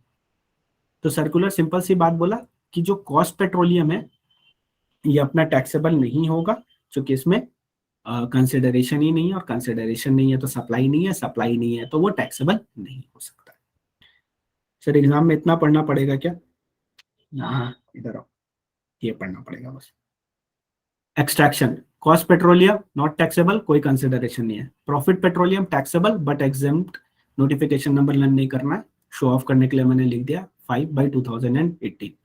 ओके चलो, ये समझ में आया? क्योंकि ये थोड़ा कंफ्यूजिंग है। ये बनाना पड़ेगा क्या कॉपी में? बिल्कुल, बनाना चाहो तो बना लो, तुम्हारे ऊपर है, बनाना चाहो तो बना सकते हो, तो शेयर कर दूंगा, लेकिन कॉपी में बना लेना, अभी नहीं तो बाद में लिखना ही पड़ेगा। तो अगर हम एक्सट्रैक्शन वाले उसमें आते हैं, एक्सट्रैक्शन ऑफ पेट्रोलियम क्रूड, तो कॉस्ट पेट्रोलियम नॉट टैक्सेबल, जो कि कंसिडरेशन ही नहीं होता। Profit petroleum is taxable but however it is except. अब ये क्या होता है, ये हमने अब ऑलरेडी पढ़ लिया है, आप इसको रीड करोगे तो आपको इजीली समझ में आ जाएगा कि क्या होता है। सर्कुलर भी कवर कर रहे हैं क्या? सब कुछ कवर कर रहे हैं, कुछ भी नहीं छोड़ेंगे, question answer everything will be covered. आप लोग को बस घर पे पढ़ना है, घर पे पढ़ना पड़ेगा, वो मैं नहीं कर पाऊंगा, ठीक है? वो मैं कर रहा हूँ बट वो मैं अपने लिए कर रहा हूँ, तुम्हारे लिए नहीं कर पाऊंगा, तुमको खुद करना पड़ेगा, ठीक है? ओके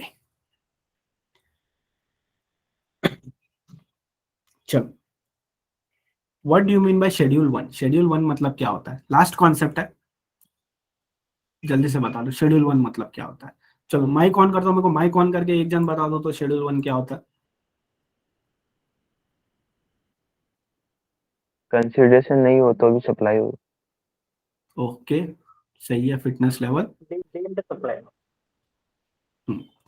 यानी अगर डीम्ड सप्लाई। कंसिडरेशन, ओके, अगर कंसिडरेशन नहीं है फिर भी सप्लाई, अगर मैं ऐसा बोल रहा हूँ तो क्या मैं ये बोल रहा हूँ क्या गुड्स एंड सर्विसेज और बिजनेस नहीं है तो डीम्ड सप्लाई?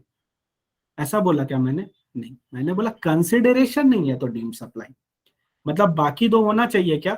हाँ जी, बाकी दो होना चाहिए।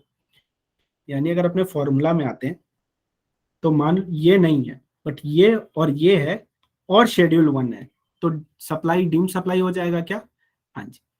जीएसटी लगेगा क्या? हाँ लगेगा। यानी कंसिडरेशन नहीं है फिर भी जीएसटी लगेगा? हाँ जी लगेगा।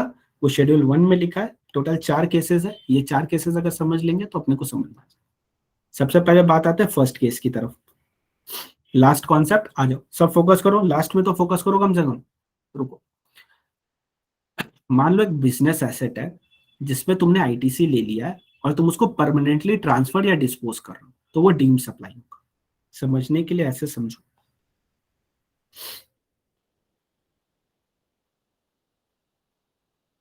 मान लो हमने एक एसेट खरीदा था 100 रुपीज का, 18% हमने उसमें जीएसटी दिया। अगर हमने खरीदा है तो this is our purchase, and purchase पे जो जीएसटी लगता है जल्दी बताओ उसको क्या बोलते हैं? इनपुट बोलते हैं। Very good. तो अपने पास 18 रुपए का इनपुट क्रेडिट पड़ा हुआ है और ये इनपुट क्रेडिट एसेट साइड आता है, करंट एसेट साइड। अब मान लो इस वाले प्रोडक्ट को, इस वाले एसेट को हम बाद में स्क्रैप में सेल कर देते हैं। तो अगर हम इसको स्क्रैप में 40 रुपीज में सेल कर रहे हैं तो देखो जो परचेज किया ये तो सप्लाई है, इसका तो क्वेश्चन ही नहीं है। जो स्क्रैप में भेज रहे हैं वो सप्लाई है कि नहीं, आओ देखते हैं। 3 चीजें देखनी पड़ेंगी। गुड्स एंड सर्विसेज है क्या? एसेट है, मूवेबल है, गुड्स है, ठीक है, सेटिस्फाइड। बिजनेस है क्या? मेरा बेचना बिजनेस नहीं है, लेकिन अगर मैंने एक बार भी बिजनेस वाला काम किया तो वो बिजनेस ही माना जाएगा। तो ये बिजनेस है क्या? हाँ जी, बिकॉज रेगुलरिटी फ्रीक्वेंसी वगैरह ऐसा मैटर नहीं करता। कंसिडरेशन है क्या? 40 रुपए मिल रहा है ना स्क्रैप वाले से, सारी कंडीशन सेटिस्फाई हो गई क्या? So whether this is supply or whether it is deemed supply, जल्दी बताओ दोनों में से ये क्या है? दिस इज नॉर्मल सप्लाई, ये नॉर्मल सप्लाई है क्योंकि इसमें सारी कंडीशन फुलफिल हो जा रही है। ओके, नेक्स्ट वाले एग्जांपल में क्या होता है कि हमने स्क्रैप में निकाल दिया बिना रुपए के, 1 रुपए भी नहीं लिया। और चलो फिर से देख लेते हैं। Goods and services, yes sir. Business, yes sir. Consideration, no sir. तो ये नॉर्मल सप्लाई है क्या? No, this can't be normal supply because consideration meet नहीं हो रहा। अगर कंसिडरेशन नहीं है तो हमको कहाँ जाना पड़ेगा एक बार चेक करने के लिए कि शेड्यूल 1 के 4 केसेस में तो फॉल नहीं कर रहा है ना वो। अगर वहां फॉल करेगा तो डीम्ड सप्लाई, अदरवाइज सप्लाई नहीं, जीएसटी ही नहीं।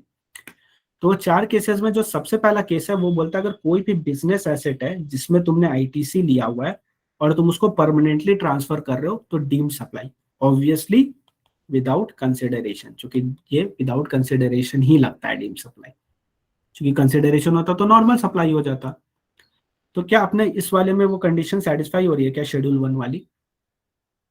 बिजनेस एसेट है, ओके। आईटीसी लिया हुआ है, लिया हुआ है, ओके। और बिजनेस के लिए, बिजनेस के लिए पर्सनल नहीं है, और परमानेंटली जा रहा है, हमेशा के लिए स्क्रैप में जा रहा है, और कोई रुपए नहीं मिल रहा है, so this will be deemed supply. तो क्या इस नील वाले पे भी जीएसटी पे करना पड़ेगा क्या? रुपए नहीं मिल रहा फिर भी जीएसटी पे करना पड़ेगा? हाँ जी, फिर भी जीएसटी पे करना पड़ेगा। अब मेरे को फटाक से बता दो, ये है मिस्टर ए जिसका एसेट था, स्क्रैप में हमने दिया है मिस्टर बी को, तो जीएसटी चार्ज कौन करेगा, ए या बी?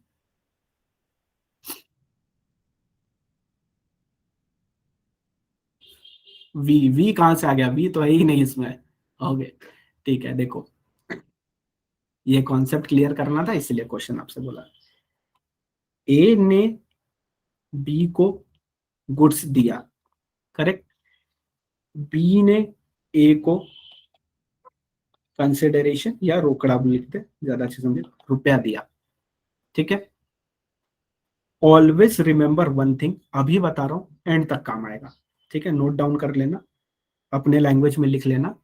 जो रुपया देता है, जो भी रुपया का पेमेंट करता है, रुपया या अदरवाइज कंसिडरेशन का पेमेंट करता है, जो रुपया का पेमेंट करता है वो होता है रेसिपेंट, वो होता है रेसिपेंट। जिसको रुपया मिलता है, जिसको रुपया मिलता है वो होता है सप्लायर, जिसको रुपया मिलता है वो होता है सप्लायर, जो रुपया देता है वो होता है रेसिपेंट। इनवॉइस कौन जनरेट करता है, इनवॉइस जनरेट करता है सप्लायर। जीएसटी चार्ज कौन करता है, supplier. However, GST is collected from recipient and paid to the government, but जिम्मेदारी किसकी है, सप्लायर की है। तो जब भी बोला जाएगा चार्ज कौन करेगा, सप्लायर चार्ज करेगा। चलो अब बताओ इसका आंसर ए या बी? ए, ए, ए, ए। चलो अभी भी किसी को बी लग रहा है क्या? नहीं, ए लग रहा है सबको। वेरी गुड, देखो बहुत बड़ा कॉन्सेप्ट आपको बहुत इजीली समझ में आ गया कि जो बंदा पैसा देता है वो होता है रेसिपेंट, जो बंदा पैसा लेता है वो होता है सप्लायर। सप्लायर किस चीज का, गुड्स का भी हो सकता है, सर्विस का भी हो सकता है। अपने वाला जो एग्जांपल है उसमें गुड्स का है। गुड्स क्या है, ये 100 रुपीज वाला जो है ये गुड्स है, ये हमने एज स्क्रैप में दिया है, तो स्क्रैप वाला हो गया रेसिपेंट, स्क्रैप वाले ने चूंकि हम लोग को पैसा दिया है। इनवॉइस जनरेट करेगा मिस्टर ए सप्लायर, और वही चार्ज करेगा जीएसटी। यानी मिस्टर ए ने, मिस्टर ए के पास एक गुड्स था, स्क्रैप हटाओ, उसने उठा के कूड़ा में फेंक दिया। अगर उसने कूड़े में भी फेंक दिया है तो भी क्या उसको जीएसटी पेमेंट करना पड़ेगा उस वाले एसेट पे? हाँ जी, जीएसटी पे करना पड़ेगा। तो मान लो अगर एक बंदा है, उसने आईटीसी लिया हुआ है बिजनेस एसेट पे, ठीक है, और शटर बंद, धंधा बंद, धंधा क्लोज, धंधा खत्म, तो जितने भी एसेट उसके पास पड़े, स्टॉक वगैरह सब कुछ, उस सब पे उसको जीएसटी पे करना पड़ेगा। हाँ जी, उसको सब पे जीएसटी पे करना पड़ेगा, इसका यही मतलब होता है। वेरी गुड, आप लोग को बहुत अच्छे से समझ में आया। ओके चलो आ जाओ इधर, जो सो गए थे उठ जाओ। हम कहाँ पहुंचे, हम पहुंचे सप्लाई की तरफ। सप्लाई होगा तो जीएसटी लगेगा, अदरवाइज जीएसटी नहीं लगेगा। सप्लाई होने के लिए 3 कंडीशन, गुड्स एंड सर्विसेज होना चाहिए, कंसिडरेशन होना चाहिए, बिजनेस होना चाहिए। कंसिडरेशन नहीं है फिर भी डीम्ड सप्लाई, अगर शेड्यूल 1 में लिखा है एंड शेड्यूल 3 में लिखा है कि सब कुछ है ना, फिर भी सप्लाई नहीं मानेंगे, that is called negative list. Negative list नहीं बोलते, शेड्यूल 3 बोलते हैं उसको, ठीक है। गुड्स एंड सर्विसेज क्या था, गुड्स मतलब किसी भी प्रकार का movable property, actionable claim, growing cross वगैरह, एंड सर्विस मतलब क्या होता है, एनीथिंग अदर देन गुड्स। ये दोनों में से मनी और सिक्योरिटी को बाहर कर दिया गया। रुपए से रुपए कमाना that will be taxable, however this is exempt हाल फिलहाल के लिए, जिसको इंटरेस्ट बोला जाता है। बट सिर्फ रुपया देकर रुपया लेना that will be consider under money, और वो ना गुड्स होगा ना सर्विस होगा, तो उस पर जीएसटी नहीं आएगा।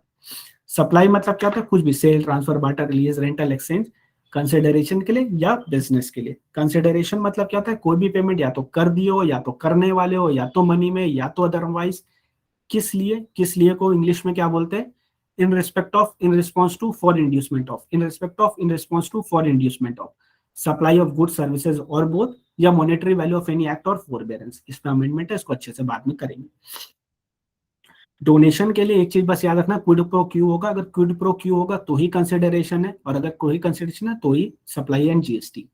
तो इसमें अपने को सिर्फ 3 चीजें की ध्यान रखनी है। अगर ये 3 चीज है आप में तो आप जीएसटी नहीं पे करोगे। डोनेशन दिए हो चैरिटेबल ट्रस्ट को, चैरिटेबल ऑर्गेनाइजेशन को, ट्रस्ट को नहीं, उसका नेचर गिफ्ट और डोनेशन है, फिलैंथ्रोपिक पर्पस है, यानी कोई भी कॉमर्शियल गेन नहीं हो रहा, कोई भी एडवर्टीजमेंट नहीं हो रहा मेरा धंधे का, ओके, तो जीएसटी नहीं आएगा। कोई भी आर्ट वर्क अगर सेंड करता है आर्टिस्ट गैलरी को तो कोई रुपए नहीं मिलते हैं। अगर कोई रुपए नहीं मिलते आर्टिस्ट को तो कंसिडरेशन नहीं है, कंसिडरेशन नहीं है तो सप्लाई नहीं है, सप्लाई नहीं है तो जीएसटी नहीं आएगा। बिजनेस क्या होता है आप जानते हो, माथा नहीं लगाना, बट क्या एक्स्ट्रा होता है ये बता देता हूँ। Frequency, volume, quantity, regularity matter नहीं करता है, ठीक है। मान मेरी जान गाना याद रखना, समझ जाओगे। कॉस्ट पेट्रोलियम में हमने क्या पढ़ा, जो कॉस्ट पेट्रोलियम होता है ना, that is not taxable because this is not consideration, तो इस पे जीएसटी नहीं आएगा। Profit petroleum is taxable, however this is exempt via notification. फिर आए अपने यहाँ पे सीपीसीडी मनी होता है इसीलिए वो टैक्सेबल नहीं है। डेरिवेटिव सिक्योरिटी होता है इसीलिए वो टैक्सेबल नहीं है। Future contract, forward contract derivative होता है इसलिए टैक्सेबल नहीं है। हाउएवर अगर ये दोनों में एक्चुअल डिलीवरी इन्वॉल्व है तो ये टैक्सेबल है। फ्यूचर फॉरवर्ड क्या होता है, एसएफएम वाले हो आप अच्छे से ज्यादा जानते हो मेरे से।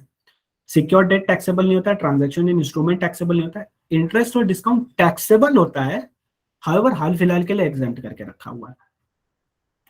फिर हमारे शेड्यूल 1, शेड्यूल 1 क्या बोलता है, कंसिडरेशन नहीं है। तो अगर एक बेसिक पॉइंट मेरे को बताना, अगर कंसिडरेशन नहीं है तभी शेड्यूल 1 में आएंगे, अगर कंसिडरेशन है तो शेड्यूल 1 की तरफ जाएंगे क्या, कभी भी, कभी नहीं, कभी भी नहीं जाएंगे। अगर कंसिडरेशन नहीं है किसी चीज में तो ही शेड्यूल 1 में आएंगे। 4 चीजें समझेंगे। पहला चीज हमने समझ लिया, कोई भी बिजनेस एसेट है जिसपे आईटीसी ले रखा है। आईटीसी क्या होता है, धीरे धीरे समझ जाते हैं। जो इनपुट पे क्रेडिट, जो इनपुट पे क्रेडिट नहीं होता है वो अगर ले रखा है और उसको परमानेंटली ट्रांसफर या डिस्पोज करो तो डीम्ड सप्लाई। अगर पैसे नहीं ले रहे हो, पैसे ले रहे हो तो नॉर्मल सप्लाई, तब तो जीएसटी आना ही है। अगर पैसे नहीं ले रहे, सॉरी पैसे ले रहे हो तो वो नॉर्मल सप्लाई, उस पर जीएसटी आना है। पैसे नहीं ले रहे हो तो वो डीम्ड सप्लाई है तो भी उस पर जीएसटी आना है, तो जीएसटी तो पे करना पड़ेगा। इसके साथ हमने एक बहुत इंपॉर्टेंट कॉन्सेप्ट पढ़ा कि जो बंदा रुपया देता है वो रेसिपेंट होता है, जो बंदा रुपया लेता है वो सप्लायर होता है। रेसिपेंट और इनवॉइस कौन जनरेट करता है, सप्लायर जनरेट करता है। जीएसटी कौन चार्ज करेगा, सप्लायर चार्ज करेगा। अपने वाले एग्जांपल पे mister A. Okay, so that's it. आज के लिए इतना ही रखते हैं, सब भागना मत। पहले रिकॉर्डिंग वालों को टाटा बाय बाय बोलने दो। चलो रिकॉर्डिंग वालों बाय बाय टाटा, मिलते हैं कल। कल आ जाना लाइव हो सके तो। 1 मिनट रुक जाइए।